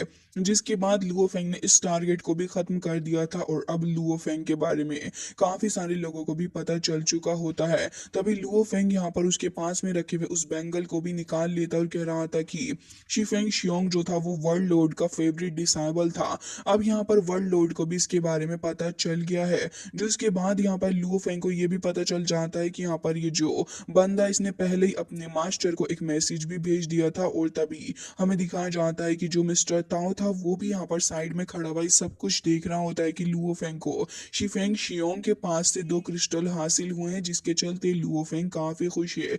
लुओ फेंग भी इन क्रिस्टल को देख के खुश था और कह रहा होता है कि मैंने एक श्वेल लुओ क्रिस्टल को पहले ही एब्जॉर्व कर लिया है, अब बारी है इन बचे हुए दोनों को भी एब्जॉर्व करने की, जिससे कि मैं एक ब्लड वॉरियर बन जाऊंगा और साथ ही मैं अपने इस क्वेस्ट को भी कंप्लीट भी कर लूंगा और उसके बाद में 100,000 पॉइंट्स को हासिल कर सकता हूं। जिसके बाद लुओ फेंग कह रहा था कि अब तो फिलहाल मेरी मौज आने वाली है। लेकिन इतनी देर में मिस्टर ताओ के बारे में लुओ फेंग को रियलाइजेशन हो जाती है कि कोई तो है जो कि उसके ऊपर दूर से कहीं नजरें बनाया हुआ है। और लुओ फेंग को पता चलता है कि ये तो 2 इमोर्टल वॉरियर हैं जो कि उसके ऊपर नजर रखे हुए थे। और साथ ही मिस्टर ताओ जो थे वो वहीं पर छुप जाते हैं, क्योंकि लुओ फेंग की जो स्किल थी उसे देखकर वो डर चुके थे और उन्हें समझ में आ गया था कि लुओ फेंग एक काफी ज्यादा खतरनाक बंदा है, बेहतर यही रहेगा कि वो लुओ फेंग के सामने नहीं आए। जिसके बाद लुओ फेंग कह रहा होता है कि ये दोनों ही काफी ज्यादा पावरफुल हैं और टियर 9 के डोमेन लॉर्ड्स हैं। इन्होंने मुझे ऑलरेडी देख लिया है फाइट करते हुए और अब यहाँ पर मेरी जो ट्रू फॉर्म है उसके बारे में भी इन्हें पता चल गया। और अगर ये जाकर बता देंगे किसी और को तो इससे तो मेरा ही नुकसान होने वाला है। जिसके चलते लुओ फेंग कह रहा होता है कि मुझे यहाँ पर इन लोगों से भी डील करना ही होगा, क्योंकि अभी मेरे पास एक मौका है, भले ही कितने ही ज्यादा स्ट्रॉन्ग क्यों ना हो। जिसके बाद हमें देखने के लिए मिलता है कि यहाँ पर लुओ फेंग जो था वो अपनी सोर्ड को वापस से अपने पास में रख लेता है और दोनों से कहता है कि तुम दोनों इमोर्टल से मेरा कुछ भी लेना देना नहीं है। तुम अगर फाइट करना चाहते हो तो फिर आ जाओ, मैं तुमसे फाइट करूंगा। लेकिन तभी वो दोनों कह रहे होते हैं कि हाँ बिल्कुल, लग तो यही रहा इस मोमेंट पे। और कह रहे थे कि तुमने यहाँ पर हमारे जो लॉर्ड है उसके स्पेशल डिसाइबल को खत्म किया है, तो अब तो तुम्हें इसका नुकसान उठाना ही पड़ेगा। वो तुरंत ही अपनी सोर्ड लेकर निकालता है और कह रहा था कि लग रहा है कि अब तुम्हारा अंतिम समय आ चुका है। जिसके बाद लुओ फेंग भी रेडी हो जाता है उससे फाइट करने के लिए और हमें दिखाया जाता है कि लुओ फेंग काफी तेजी के साथ आगे बढ़ रहा था और कह रहा होता है कि इन लोगों ने मेरे लिए कोई चॉइस छोड़ी ही नहीं है और अब जब तुम दोनों की इच्छा है कि मैं तुम्हें खत्म कर दूं तो मैं ऐसा करूंगा भी, तुम्हें परेशान होने की कोई जरूरत है ही नहीं। जिसके बाद वो क्लाउड्स के थ्रू होते हुए काफी तेजी से आगे बढ़ रहा होता है। लुओ फेंग ये भी कह रहा था कि इस बंदे ने अपनी ब्रेथ को हाइड करके रखा था, लेकिन अभी ये ज्यादा वर्क नहीं करी। जिसके बाद वो तुरंत ही आके लुओ फेंग के ऊपर सामने से एक अटैक करते हैं, वो भी धोखे से। लेकिन लुओ फेंग ने अपनी मोका टेक्निक का इस्तेमाल कर लिया था जो कि उसे मोका क्लैन से मिली थी, जिसकी वजह से लुओ फेंग यहाँ पर खत्म नहीं हुआ होता, बल्कि वो तो यहाँ पर अपनी फॉर्म को बदल के उसके पीछे ही आकर खड़ा हो जाता है, जिसकी वजह से ये इमोर्टल वॉरियर तो डर के मारे कांपने ही लगा था। लुओ फेंग नेक्स्ट ही पल उसके ऊपर अटैक कर देता है, लेकिन स्पीड के मामले में वो काफी ज्यादा पावरफुल थे। साथ ही उनके पास में जो आर्मर होता है वो एक प्रीमोडियल आर्मर था, जिसकी वजह से लुओ फेंग उनके ऊपर अटैक भी कर रहा था, तब भी कुछ फायदा नहीं हो रहा होता। और ये वॉरियर भी इस बात से खुश होते हैं और यहाँ पर उन्हें लग रहा था कि अब वो लुओ फेंग को खत्म करवाएंगे। लेकिन फिर भी यहाँ पर ऐसा कुछ नहीं होता, क्योंकि लुओ फेंग को पता है कि भले ही इनके पास में एक हाई रैंक का डिफेंस आर्मर है, लेकिन फिर भी इनकी कुछ ना कुछ कमी तो रहेगी, जिससे कि लुओ फेंग उसका फायदा उठा के इन्हें खत्म कर पाएगा। लुओ फेंग अपनी फिजिकल फॉर्म को भी लगातार चेंज करता जा रहा था, जिससे कि उसे काफी सपोर्ट मिल रहा होता है। लुओ फेंग कह रहा था कि ये इतना सही नहीं है। जिसके बाद हमें देखने के लिए मिलता है कि यहाँ पर काफी तेजी से लुओ फेंग उस इमोर्टल वॉरियर की बॉडी के ऊपर अटैक करने के लिए जा ही रहा था, लेकिन उससे पहले वही लुओ फेंग के ऊपर अटैक कर देता है। बट अनफॉर्चुनेटली वो लुओ फेंग को खत्म नहीं कर पाता। लुओ फेंग एक बार फिर से उसके सामने आकर खड़ा हो जाता है, जिसके बाद यहाँ पर वो वॉरियर थोड़ा डर ही गया था। लुओ फेंग फिर पीछे से आता और उसके ऊपर अटैक करने लगा था, लेकिन वो लुओ फेंग को देख लेता है। जिसके बाद यहाँ पर लुओ फेंग वहीं पर फैल जाता है अपनी पावर का इस्तेमाल करते हुए और अब यहाँ पर धीरे धीरे करके वो उसके ऊपर हावी भी होने लगा था। ये इमोर्टल वॉरियर जो था वो इसे देखकर हैरान था और कह रहा होता है कि आखिर ये क्या कर रहा है और इसका अफेक्ट मेरे माइंड के ऊपर क्यों हो रहा है, जिससे कि आसपास भी काफी एनर्जी रिलीज होती है। और दोनों ही वॉरियर देख रहे थे कि आखिर ये हमारे आर्मर के थ्रू कैसे होते हुए हमारे ऊपर अटैक कर सकता है, लेकिन लुओ फेंग ने उसके ऊपर एक बार अटैक कर दिया था। जिसका साफ मतलब ये था कि लुओ फेंग अब इसके ऊपर एक बार फिर से भी अटैक कर सकता है, जिससे कि ये लोग थोड़े डर जाते हैं और कह रहे थे कि यंग मैन अब तुम हमसे डर के रहना। वो तुरंत ही एक ग्रीन कलर का डोमेन अपने आसपास लगा लेते हैं और साथ ही आसपास कुछ और ग्रीन कलर की कुछ प्रीमोरियल डोमेन्स थी, जिनका इस्तेमाल करके वो यहाँ पर इन क्यूब टाइप डोमेन के अंदर लुओ फेंग को कैद करना चाह रहे होते हैं। वो लुओ फेंग के ऊपर अटैक भी करते हैं, लेकिन लुओ फेंग अपनी फॉर्म को चेंज करे जा रहा था, जिससे कि उसे काफी हेल्प मिल रही होती है इन दोनों ही वॉरियर के। जाल में वो नहीं फंस रहा था, वो दोनों ही वॉरियर काफी ज्यादा शार्प थे। मिस्टर ताओ वहीं से छिप छिप के देख रहे होते और कह रहे थे कि मुझे समझ नहीं आ रहा कि क्या ये स्पेशल एनवी जो है वो इतना ज्यादा स्ट्रांग है कि यहाँ पर इन दोनों ही वॉरियर्स को वो इतनी ज्यादा स्ट्रांगली आखिर कैसे इन दोनों वॉरियर्स को एक साथ हैंडल कर पा रहा है, और साथ ही वो इनको कहीं ना कहीं इंजर्ड भी कर रहा है। मिस्टर ताओ तो वहीं पर चिपके खड़े थे और यहाँ पर कह रहे होते हैं कि बंदा बहुत ही खतरनाक है। अब वो वॉरियर जो था वो लुओ फेंग के बेली के ऊपर भी अटैक करता है, बट अगेन लुओ फेंग की फिजिकल फॉर्म चेंज होने की वजह से लुओ फेंग को कुछ भी नहीं होता और एक बार फिर से लुओ फेंग खुद को ठीक कर लेता है, जिससे कि वो काफी शॉक्ड में थे और कह रहे थे कि आखिर क्या हो रहा है। तभी उसका साथी कहता है कि तुम क्या कर रहे हो, उसे जल्द से जल्द खत्म कर डालो। तभी वो भी अपनी सोर्ड लेकर आगे बढ़ता और काफी तेजी के साथ आगे बढ़ते हुए लुओ फेंग को उस डोमेन के अंदर कैद कर लेता है। लुओ फेंग को इस डोमेन से भी कोई फर्क नहीं पड़ रहा था। तभी वो दोनों हंसते हैं और उन्हें लग रहा था कि वो कामयाब हो चुके हैं लुओ फेंग के ऊपर अटैक करके उसको यहाँ पर कैद करने में। लेकिन एक बार फिर से लुओ फेंग की जो फिजिकल फॉर्म थी उसके चेंज होने का फायदा लुओ फेंग को मिलता है और अब वो एक वॉरियर को जड़ से ही पकड़ लेता है, जिसके बाद तो अब वो उसकी हालत खराब कर देता है। लगातार उसके ऊपर अटैक पे अटैक करे जा रहा था, जिससे कि मल्टीपल अटैक्स उसके कोर के ऊपर हिट होते हैं, जिससे कि यहाँ पर उसकी काफी एनर्जी रिलीज होती है। लुओ फेंग ने उसका कोर ढूंढ निकाला था और उसी के ऊपर लुओ फेंग अटैक करता है, जिससे कि वो डर रहा था और अपने साथी से कह रहा होता है कि मो प्लीज यहाँ और मेरी हेल्प करो, मैं काफी ज्यादा तंग आ गया हूँ इस बंदे से। लेकिन उसका साथी भी अब लुओ फेंग से डर रहा था और वो खुद भी आगे बढ़ने की हिम्मत नहीं कर पा रहा था। तभी लुओ फेंग उस बंदे को पकड़ता है और उस कोर के अंदर ही पूरे तरीके से जाकर समाने लग जाता है, जिससे कि उसका साथी भी डर गया था। लुओ फेंग उस कोर को ढूंढ के निकालता और उसे उसकी बॉडी के अंदर से डिस्ट्रॉय कर देता है, जिसके बाद लुओ फेंग बाहर आके खड़ा हो गया था और अब इस इमोर्टल वॉरियर का खेल खत्म कर दिया था लुओ फेंग ने। तभी वो दूसरा वाला इमोर्टल वॉरियर वो वहां से भागने की कोशिश कर रहा होता है, लेकिन लुओ फेंग अब उसे कैसे ही जाने दे सकता था। वो सामने से आके उसके ऊपर एक स्लैश अटैक करता है और ये देखने के बाद तो वो बंदा भी हैरान था और कह रहा होता है कि आखिर कैसे ये मेरे इस इमोर्टल आर्मर के ऊपर अटैक कर सकता है, ऐसा तो हो ही नहीं सकता। उसे विश्वास भी नहीं हो रहा होता, लेकिन लुओ फेंग ने अब ऐसा कर दिया था। कभी वो लुओ फेंग से कह रहा होता है कि तुम भले ही कुछ भी कर लो, लेकिन तुम मुझे खत्म नहीं कर सकते हो, जो कि अगेन उसकी एक गलत फहमी थी और लुओ फेंग उसकी उस गलत फहमी को ऑन द स्पॉट ही खत्म कर डालता है और कह रहा था कि अच्छा तो फिर ठीक है, ट्राई करके देख लेते हैं। और लुओ फेंग यहाँ पर उसको खत्म कर देता है, जिसके बाद यहाँ पर वो बंदा जैसे ही खत्म होता है तो लुओ फेंग कहने लगा था कि लेकिन अभी कोई और भी बाकी है जिससे कि मुझे डील करना है। और यहाँ पर लुओ फेंग मिस्टर ताओ को भी देख लेता है, जिसके बाद तो वो डर जाते हैं और कह रहे थे कि नहीं, ये नहीं हो सकता, मैं तो डार्क में छिपा हुआ था और इतनी देर से मैं अपनी ब्रेथ को हाइड करके रखा हुआ था, तो भला कैसे ये हो गया, आखिर कैसे इस स्पेशल एनवी ने हमको ढूंढ लिया, ये बहुत ही ज्यादा खतरनाक है। वो साइड से लुओ फेंग को देख ही रहे थे, लेकिन सरप्राइजिंगली लुओ फेंग तो उनके सामने ही आके खड़ा हो जाता और कह रहा था कि आखिर तुम ऐसा क्या ही कर सकते हो जिससे कि मैं तुम्हें नहीं ढूंढ सकता। लुओ फेंग काफी गुस्से में था। मिस्टर ताओ कह रहे होते हैं कि मुझे माफ कर दो, लेकिन मैं सच में तुम्हें खत्म नहीं करना चाहता था, सच में मेरी ऐसी कोई इंटेंशन ही नहीं थी। और वो ये सब कुछ झूठ भी इसलिए ही बोल रहे होते हैं क्योंकि उन्होंने अपनी आंखों से देख लिया है लुओ फेंग को उन दोनों ही वॉरियर्स को खत्म करते हुए। तो लुओ फेंग भला उनको कैसे छोड़ सकता है। तभी वो लुओ फेंग उनसे कह रहा होता है कि तुम यहाँ पर आए थे उस सुप्रीम मास्टर चुनियो फैमिली के बिहाफ पे, है ना। तभी वो कह रहा होता है कि अनफॉर्चुनेटली मैंने शुएलियो क्रिस्टल उससे हासिल कर लिया है। हालांकि जो ताओ मास्टर था वो तो तुरंत ही वहां से भाग जाता और सोच रहा था कि वो लुओ फेंग की पकड़ से काफी दूर निकल गया और वो वाकई में बहुत ज्यादा दूर चला भी गया था। लेकिन पलक झपकते ही लुओ फेंग उसके पीछे जाता, उसकी लेग को पकड़ता और उसे इधर उधर घुमा के उसे काफी दूर फेंक के मारता है उन इमारतों के अंदर, जिससे कि वो इमारतें भी टूटने लगी थी।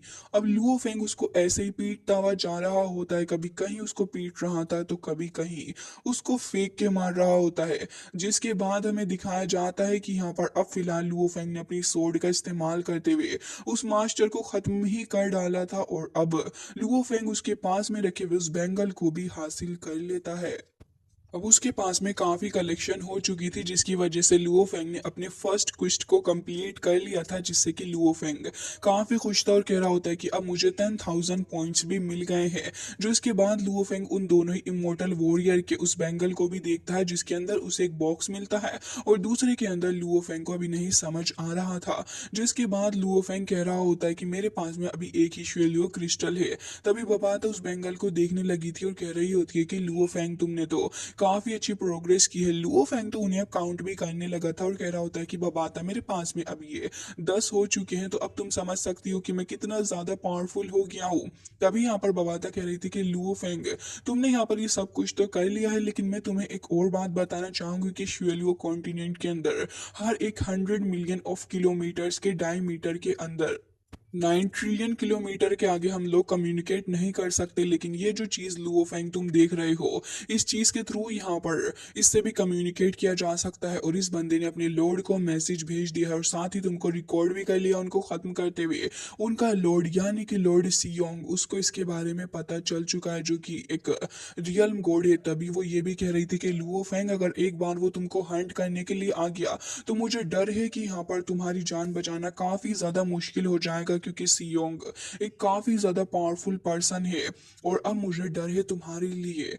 जो इसके बाद ये सीन कट हो जाता है और हमें देखने के लिए मिलता है कि एक स्पेसशिप काफी ज्यादा तेजी के साथ में आगे बढ़ रही होती है और यहाँ पर हर तरफ ही अंधेरा छा चुका था उसके आने से, क्योंकि वो बहुत ही ज्यादा ह्यूज भी थी। तभी कुछ क्रिस्टल्स भी यहाँ पर हमें देखने के लिए मिलते हैं जो कि आ गए थे। तभी लॉर्ड सियोंग को देखते हैं जो कि कह रहे थे कि आखिर किसकी हिम्मत हो गई है मेरे डिसाइबल को खत्म करने की, वो भी मेरी टेरिटरी के अंदर। और वो कह रहा होता है कि किसने मेरे श्वेलियो क्रिस्टल को चुरा लिया है, मैं उसे छोड़ने नहीं वाला हूँ। और वो यहाँ पर आसपास मौजूद वॉरियर्स को भी फ्रीज कर रहा होता है और साथ ही यहाँ पर कुछ कार्ड्स को रिलीज करता है, जिसके अंदर लुओ फेंग के बारे में इंफॉर्मेशन थी और उसने कह दिया था कि जाओ जाकर इसको ढूंढो और इसके बारे में सारी इंफॉर्मेशन ले आओ। साथ ही वो एक बंदे को तो ऑन द स्पॉट ही खत्म कर देता और कह रहा था कि इस वर्ल्ड के हर एक कॉर्नर के अंदर जाके उसे ढूंढ लो, वो जहां भी हो मुझे वो चाहिए ही चाहिए।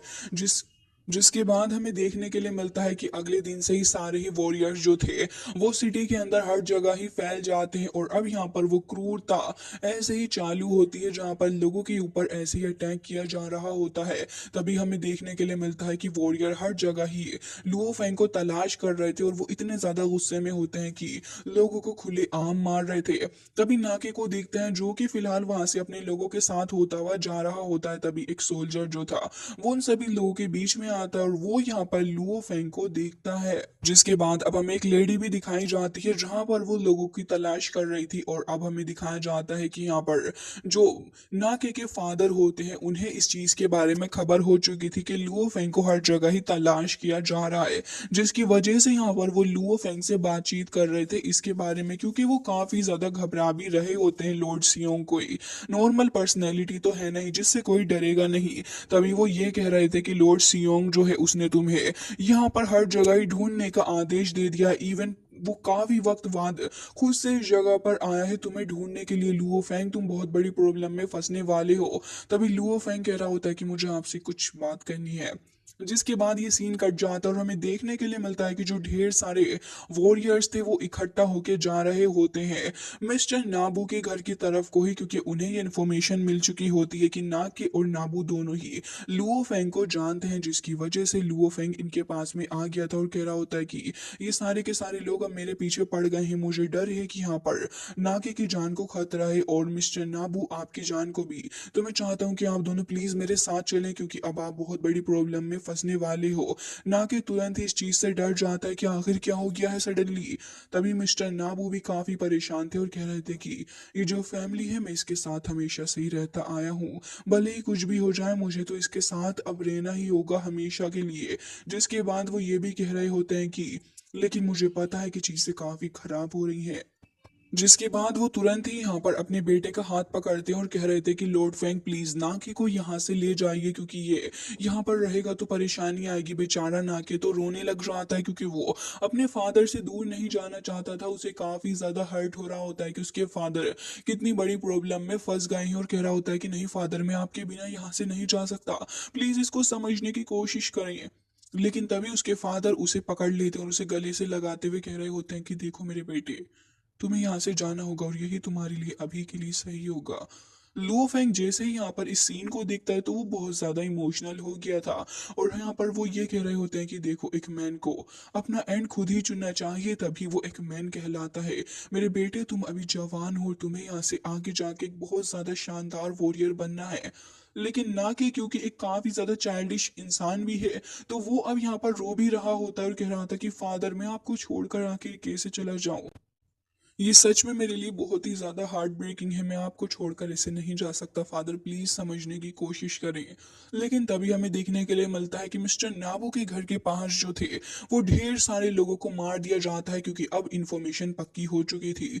लुओ फेंग समझ जाता और कह रहा था कि मिस्टर नाबू की सेफ्टी के लिए मुझे इनकी सारी मेमोरीज को इरेज करना होगा जो कि मुझसे रिलेटेड है, नहीं तो ये भी बहुत बड़ी प्रॉब्लम में फंस जाएंगे। जिसके बाद यहाँ पर जो नाके था वो अपने फादर के आगे मजबूर हो जाता और उसे वहां से जाना ही पड़ता है, और ढेर सारे वॉरियर मिस्टर नाबू के घर की तरफ को ही आगे जा रहे थे। मिस्टर नाबू बेहोश हो चुके होते हैं, तो यहाँ पर उनकी मेमोरी भी चली गई थी जो लुओ फेंग से रिलेटेड थी। हालांकि उन्हें पकड़ के लेके जाया जा रहा होता है, और वो अपनी आंखों के सामने अपनी ट्राइब के लोगों को बहुत बुरे हालात में देखते हैं, जिससे उन्हें बहुत ज्यादा अफसोस भी हो रहा था। हालांकि हमें देखने के लिए मिलता है कि लुओ फेंग यहाँ पर सेफली नाके को बचा के उस जगह से निकाल कर ले आता है, क्योंकि उसकी सेफ्टी लुओ फेंग के लिए अब प्रायोरिटी थी। हालांकि हर एक जगह पर ढेर सारे सोल्जर्स भी मौजूद होते हैं। लुओ फेंग को एक सोल्जर देख भी लेती है, लेकिन लुओ फेंग उसको भी हिप्नोटाइज कर देता है, जिससे कि यहाँ पर वो तुरंत ही इस चीज को नॉर्मली लेते हैं। हालांकि वो जो लेडी थी वो तो हर जगह ही पेट्रोलिंग कर रही होती है, क्योंकि उसे तो लुओ फेंग को ढूंढना ही था। हालांकि तभी नाके जो था वो इस जगह से दूर जाते जाते अपने फादर के बारे में ही सोच रहा था कि क्या वो सेफ रहेंगे या फिर नहीं।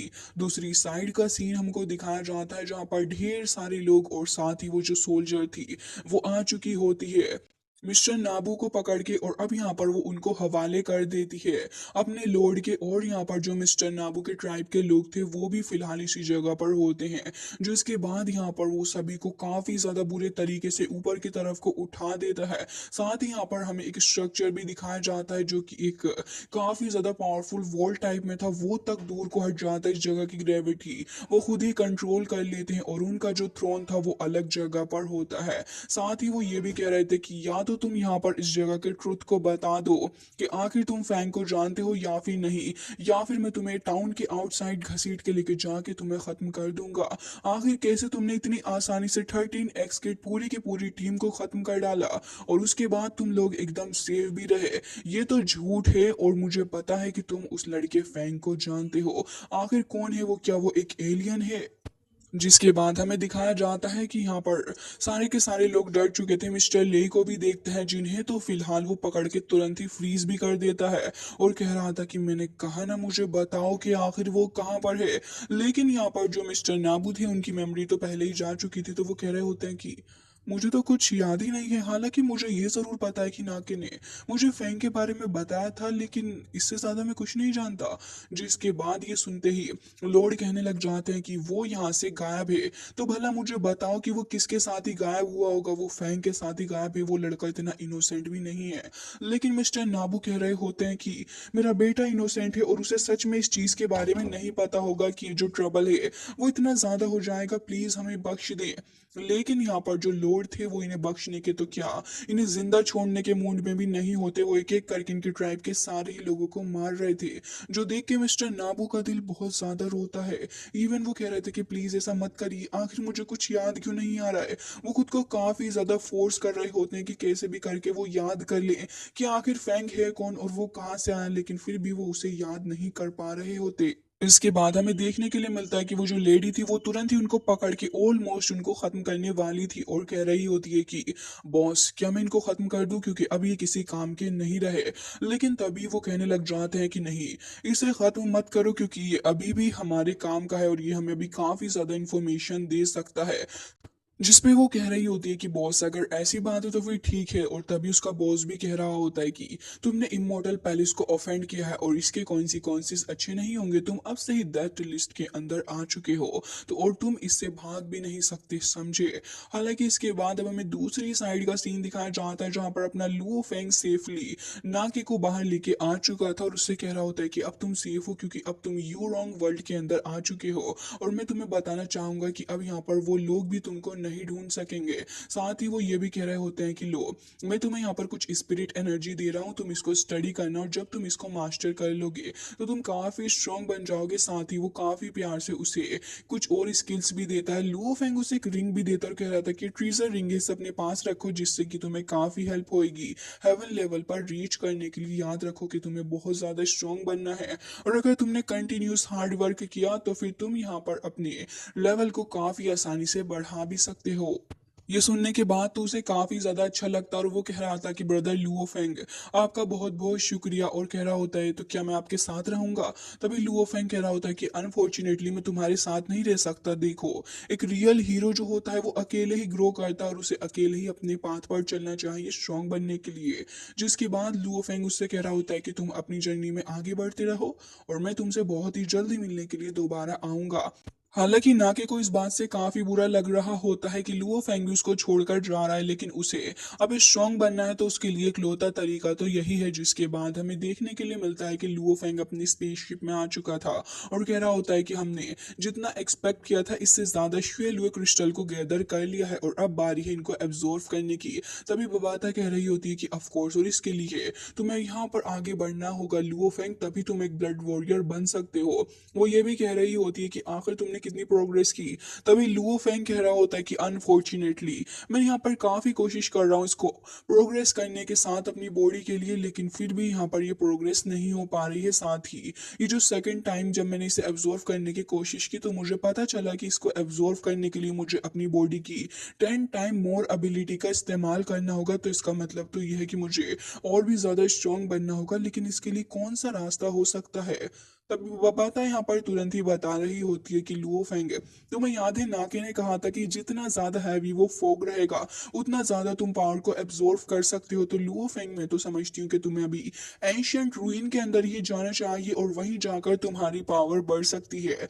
ये सुनते ही लुओ फेंग कह रहा था कि अगर ऐसी बात है तो फिर चलो फिर एंशियंट रूइन, और वो तुरंत ही वहां से एंशियंट रूइन के लिए फ्लाई करने लग जाता है। इसके बाद अब हमें क्लाउड का काफी ज्यादा सुंदर सा एक नजारा दिखाया जाता है जिसके थ्रू होते हुए लुओ फेंग इस रूइन की तरफ आ ही गया था। तभी बबाता कह रही होती है कि जो रूइन है वो 100 और बिलियन ऑफ किलोमीटर दूर है। एक डायमीटर के हिसाब से तुम्हें बताऊं तो लुओ फेंग ये जगह काफी अच्छी है। वैसे तो तुम इसे सैंड एंड डिजर्ट की तरह ही समझ सकते हो। तभी लुओ फेंग यहाँ पर अपने उसी सुपर सूट को पहन लेता है, जिसके बाद वो फिलहाल इसी रूइन के अंदर आ चुका था। वो थोड़ा आसपास देख रहा होता है जहां पर उसे थोड़ा फॉग मिल जाए, वो फ्लाई करते हुए थोड़ा और इधर उधर एक्सप्लोर भी करने लगा था। तभी उसे एक टोर्नेडो दिखता है जहां पर लुओ फेंग को दिख रहा होता है कि यहाँ पर तो इविल फॉग मौजूद है। जिसके बाद हमें देखने के लिए मिलता है कि लुओ फेंग जैसे इस चीज को नोटिस करता है कि जो ये जो इविल फॉग है वो उसे काफी ज्यादा बोदर कर रहा है। इवन इस जगह पर आते ही लुओ फेंग की हालत जो है वो काफी ज्यादा खराब होने लगी है और लुओ फेंग की बॉडी भी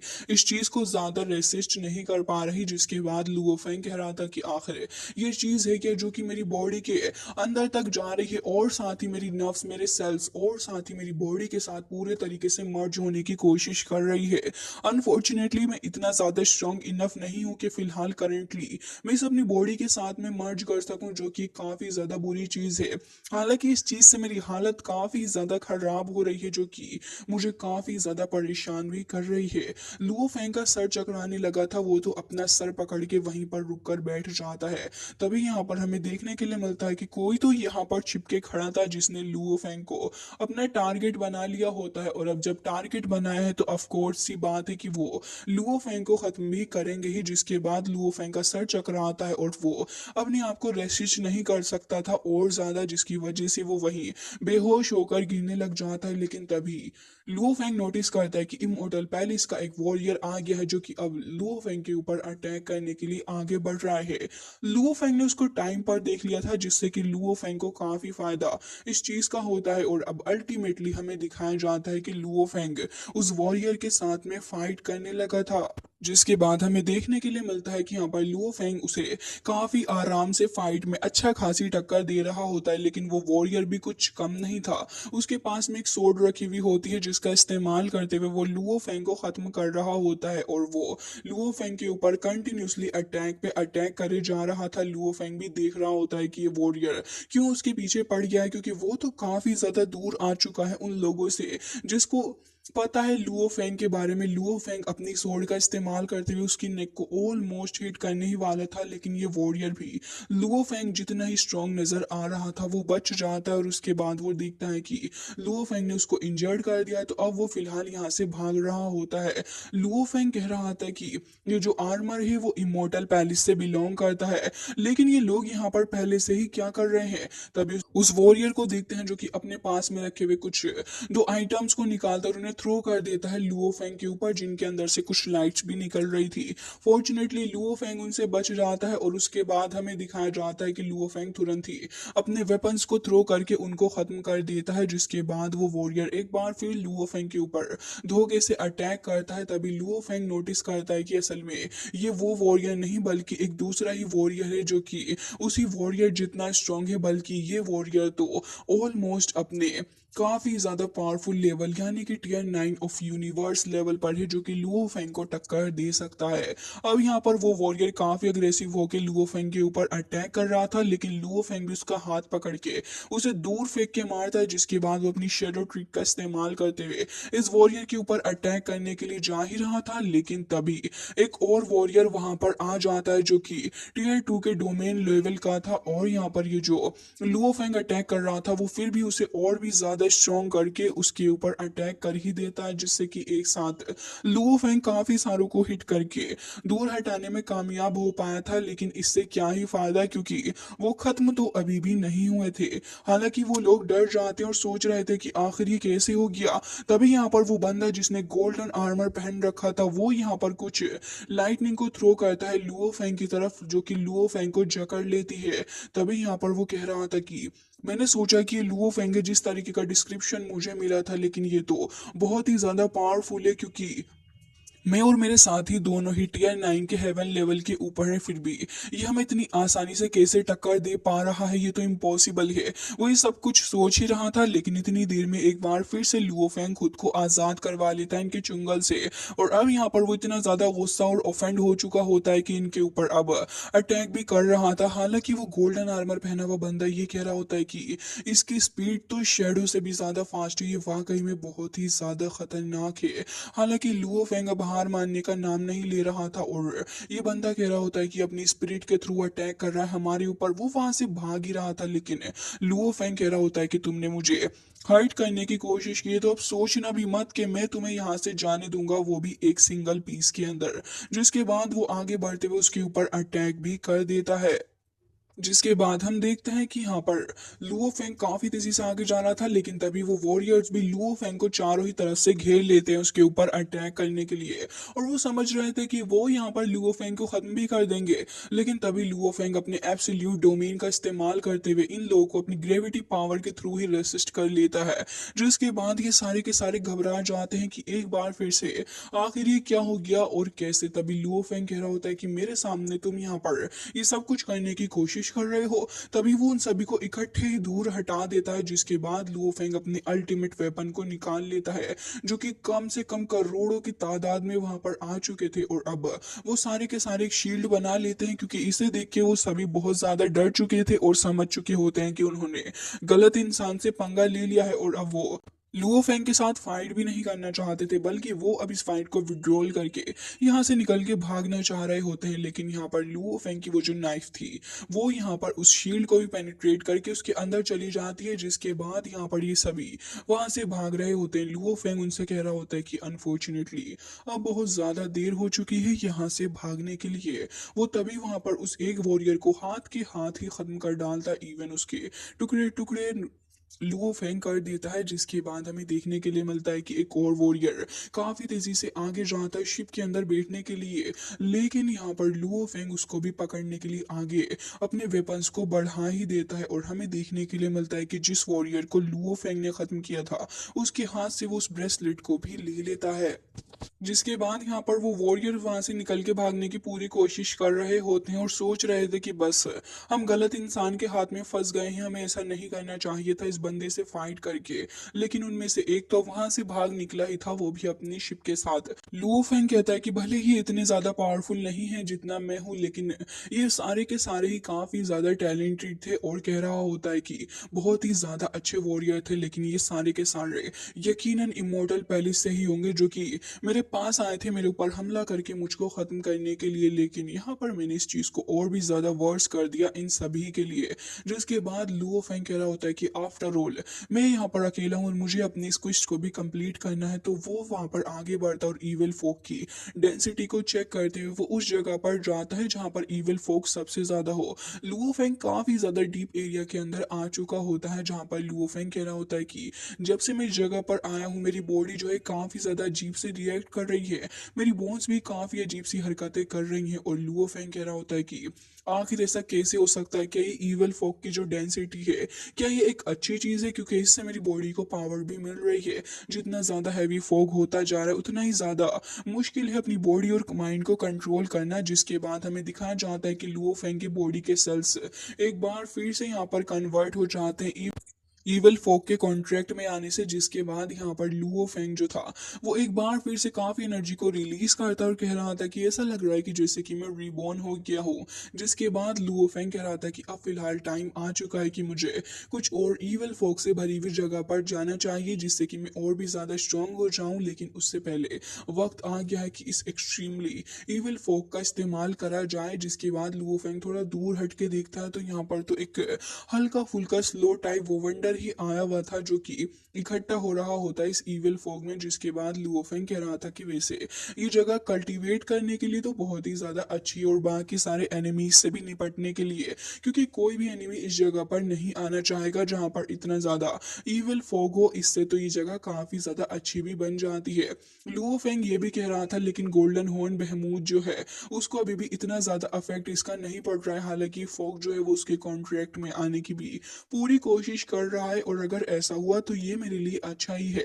तभी सडनली यहाँ पर गोल्डन हॉर्न बहमूद जाग जाता है, और अब वो यहाँ पर इस इविल फोक के कॉन्ट्रैक्ट के अंदर आने लगा था, जिससे कि यहाँ पर वो काफी चिल्ला भी रहा होता है। लेकिन तभी लुओ फेंग कह रहा होता है कि जो इविल फोक है वो ट्रांसफॉर्म कर रहा है इसकी एनर्जी को, जब ये रिलीज करता है तब, जिससे कि मेरे गोल्डन हॉर्न बहमूद को भी काफी ज्यादा पावर मिल रही है। और लुओ फेंग कह रहा था कि ये तो काफी ज्यादा सिमिलर हुआ इस गोल्डन हॉर्न बहमूद जाइंट के लिए।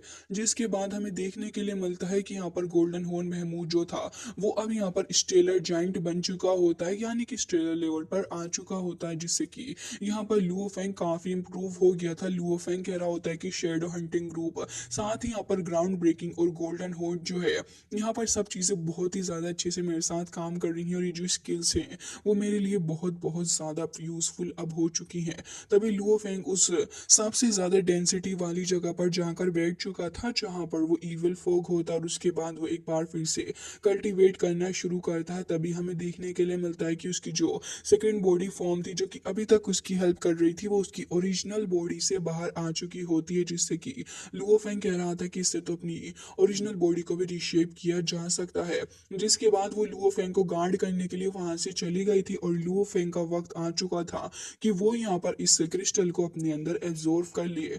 लुओ फेंग कह रहा होता है कि जो मेरा गोल्डन हॉर्न बहमूद है ये भी अडेप्ट कर रहा है धीरे धीरे करके इविल फोक को, जो कि एक बहुत अच्छी बात है। जिसके बाद अब हमें दिखाया जाता है कि ऐसी काफी वक्त निकल गया था, लुओ फेंग ने नाके के ऊपर भी ऐसे ही नजरें बनाई हुई थी, और वो ये भी चाह रहा होता है कि वो ठीक रहे। जिसके चलते लुओ फेंग कह रहा था कि वो भी काफी अच्छी प्रोग्रेस कर रहा है। लेकिन सियोंग जो है वो यहाँ पर अभी भी उसके फादर को पकड़ा हुआ है। फॉर्चुनेटली अभी तक उसने नाके के फादर को कुछ नहीं किया है, वो भी इस होप में क्योंकि उसे लगता है कि नाके के फादर को कुछ ना कुछ याद आ जाएगा तो उसे इससे काफी ज्यादा हेल्प भी मिलेगी, जिससे कि वो अभी फिलहाल करेंटली सेफ ही है। जब मैं यहाँ पर इस सेकंड क्रिस्टल को भी एब्जॉर्व कर लूंगा तब मैं जाऊंगा उनको बचाने के लिए, और मैं जल्द से जल्द इस ब्लड वॉरियर के टाइटल को हासिल करना भी चाहता हूँ। तभी उसकी सेकंड फॉर्म भी आके उसकी बॉडी के साथ में मर्ज हो जाती है। वैसे तो लुओ फेंग ने काफी बार ट्राई किया था कि वो इस शुए लुओ क्रिस्टल को अपने अंदर एब्जॉर्व कर ले, लेकिन हर बार ये प्रोग्रेस काम नहीं कर रही थी। लेकिन इस बार ऐसा होता है कि उसकी जो डीएनए होती है वो उसके साथ में जाके मर्ज होने लगी थी, और लुओ फेंग इस बार सक्सेसफुली कामयाब हो जाता है अपने सेकंड क्रिस्टल को एब्जॉर्व करने से, जिससे कि यहाँ पर उसके ऊपर एक मार्क भी अपीयर होता है। और अब लुओ फेंग चिल्लाते हुए अपनी बॉडी के अंदर कंटेन उस एनर्जी को भी रिलीज करता है। लुओ फैंग को भी अब पहले से काफी ज्यादा अच्छा फील हो रहा था, और लुओ फैंग कह रहा होता है कि जो 9 कॉस्मिक ओरिजिनल लॉज हैं वो भी काफी ज्यादा क्लियर हो चुके हैं मेरे लिए पहले से। और अब लुओ फैंग एक बार फिर से अपनी सूट को पहन लेता है, और अब वो टेस्ट करने वाला था अपनी एबिलिटी को कि वो किस हद तक बढ़ी है। और लुओ फैंग देख रहा होता है कि अब तो वो सेकंड्स के अंदर ही अपनी एबिलिटी को बहुत ही ज्यादा बढ़ा सकता है। इवन वो ऐसे परफॉर्म कर रहा है जैसे उसने अभी तक कभी नहीं किया था। जिसके बाद लुओ फेंग कह रहा था कि सिर्फ 2 क्रिस्टल को एब्जॉर्व करने भर से ही मेरी पावर जो है वो इंक्रीज हो गई है 50%। तो अगर मैं कुछ और को भी एब्जॉर्व कर लूंगा तो मैं बहुत ही ज्यादा आगे पहुंच जाऊंगा, और अब मैं एक ट्रू ब्लड वॉरियर बनने के सिर्फ एक कदम ही पीछे हूँ। अनफॉर्चुनेटली मैं अभी थर्ड श्वेलो क्रिस्टल को एब्जॉर्व नहीं कर सकता। इसके लिए मुझे अपनी बॉडी को 100 टाइम और भी ज्यादा एबिलिटी से बढ़ाना होगा। इसके लिए मुझे और भी ज्यादा हार्ड प्रैक्टिस करनी है। तभी लुओ फेंग देखता है कि यहाँ पर एक गड्ढा है और वहां पर काफी ज्यादा डेंस हैवी इवल फॉग है। तो लुओ फेंग इस अपॉर्चुनिटी को अपने लिए रखना चाहता था, और कहना होता है कि अब तो मुझे इसी जगह पर कल्टीवेट करना चाहिए। लुओ फेंग इस जगह की तह तक जाना चाह रहा होता है, लेकिन 500 किलोमीटर भी रीच करने के बावजूद उसे इस जगह की डेप्थ खत्म होती भी नहीं नजर आ रही थी। फिर वो ऐसे ही 900 किलोमीटर भी इस जगह को देखता है, तब भी डेंसिटी बढ़ रही थी लेकिन जगह खत्म नहीं हो रही थी। जिसके बाद 1200 किलोमीटर दूर लुओ फेंग को दिखता है कि अब यहाँ पर कुछ तो नजर आ रहा है। उसके बाद यहाँ पर के बाद लुओ फेंग अल्टीमेटली पहुंच चुका होता है इस जगह के ऑलमोस्ट एंड पर, जहाँ पर लुओ फेंग को कुछ ऐसा देखने के लिए मिलता है जिसकी उसने अपेक्षा भी नहीं की थी। तभी एक वॉरियर को दिखाया जाता है जो कि कह रहा था कि इसने मेरी कल्टीवेशन को इंटरप्ट किया है, जाओ जाकर इसको खत्म कर डालो। जिसके बाद हमें दिखाया जाता है कि यहाँ पर एक वॉरियर जो कि काफी ज्यादा खतरनाक था वो अब लुओ फेंग की तरफ बढ़ रहा होता है, क्योंकि लुओ फेंग ने यहाँ पर मौजूद कल्टीवेशन लुओ फेंग ने खराब कर दी थी, जिसकी वजह से उस बंदे को काफी गुस्सा आ गया था। लुओ फेंग तो आगे ही बढ़ रहा होता है देखने के लिए कि आगे आगे क्या हो सकता है, लेकिन लुओ फेंग को ये नहीं पता था कि आगे एक बहुत ही बड़ा सा खतरा उसके ऊपर इंतजार कर रहा है। लुओ फेंग समझ जाता है कि कोई तो है जो कि काफी तेजी के साथ अप्रोच कर रहा है, और वो टियर 2 का एक डोमेन मास्टर है। और आखिर वो लुओ फेंग से क्या चाहता है? तभी वो बीस्ट लाइक बंदा हमें दिखाया जाता है जो कि आते ही लुओ फेंग के ऊपर एक चांटा फेंक के मारता है। लुओ फेंग उससे बच गया था, लेकिन वो तो अपनी ह्यूज एक्स का इस्तेमाल करते हुए लुओ फेंग के ऊपर एक बार फिर से हमला करता है, और लगातार लुओ फेंग के ऊपर मल्टीपल अटैक्स वो करे जा रहा था। लुओ फेंग इस चीज से बाहर निकलने की कोशिश भी कर रहा होता है, लेकिन लुओ फेंग को पता था कि ये बहुत ज्यादा खतरनाक है और लुओ फेंग से भी ज्यादा पावरफुल है। जिसके बाद वो एक के बाद एक अटैक पे अटैक लुओ फेंग के ऊपर करता, और इससे यहाँ पर लुओ फेंग यही सोच रहा था कि मैं जितने भी अटैक कर रहा हूँ ये काफी आसानी से उन अटैक्स से डील कर लेता है। आखिर इसके पास इतनी पावर आई कहाँ से? तभी लुओ फेंग एक बार फिर से उसके ऊपर काफी तेजी से आगे बढ़ते हुए उसके हाथ के ऊपर ही अटैक कर देता है।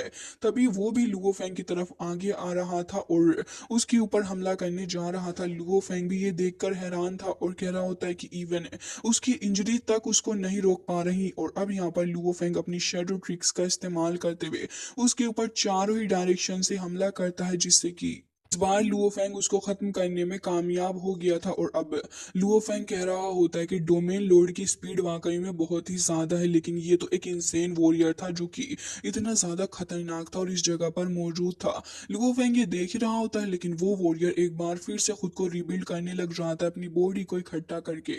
लुओ फेंग वहां से भागने की कोशिश करता है और बहुत तेजी से आगे निकलता है, लेकिन वो तो एक इल्यूजन के अंदर फंस चुका था।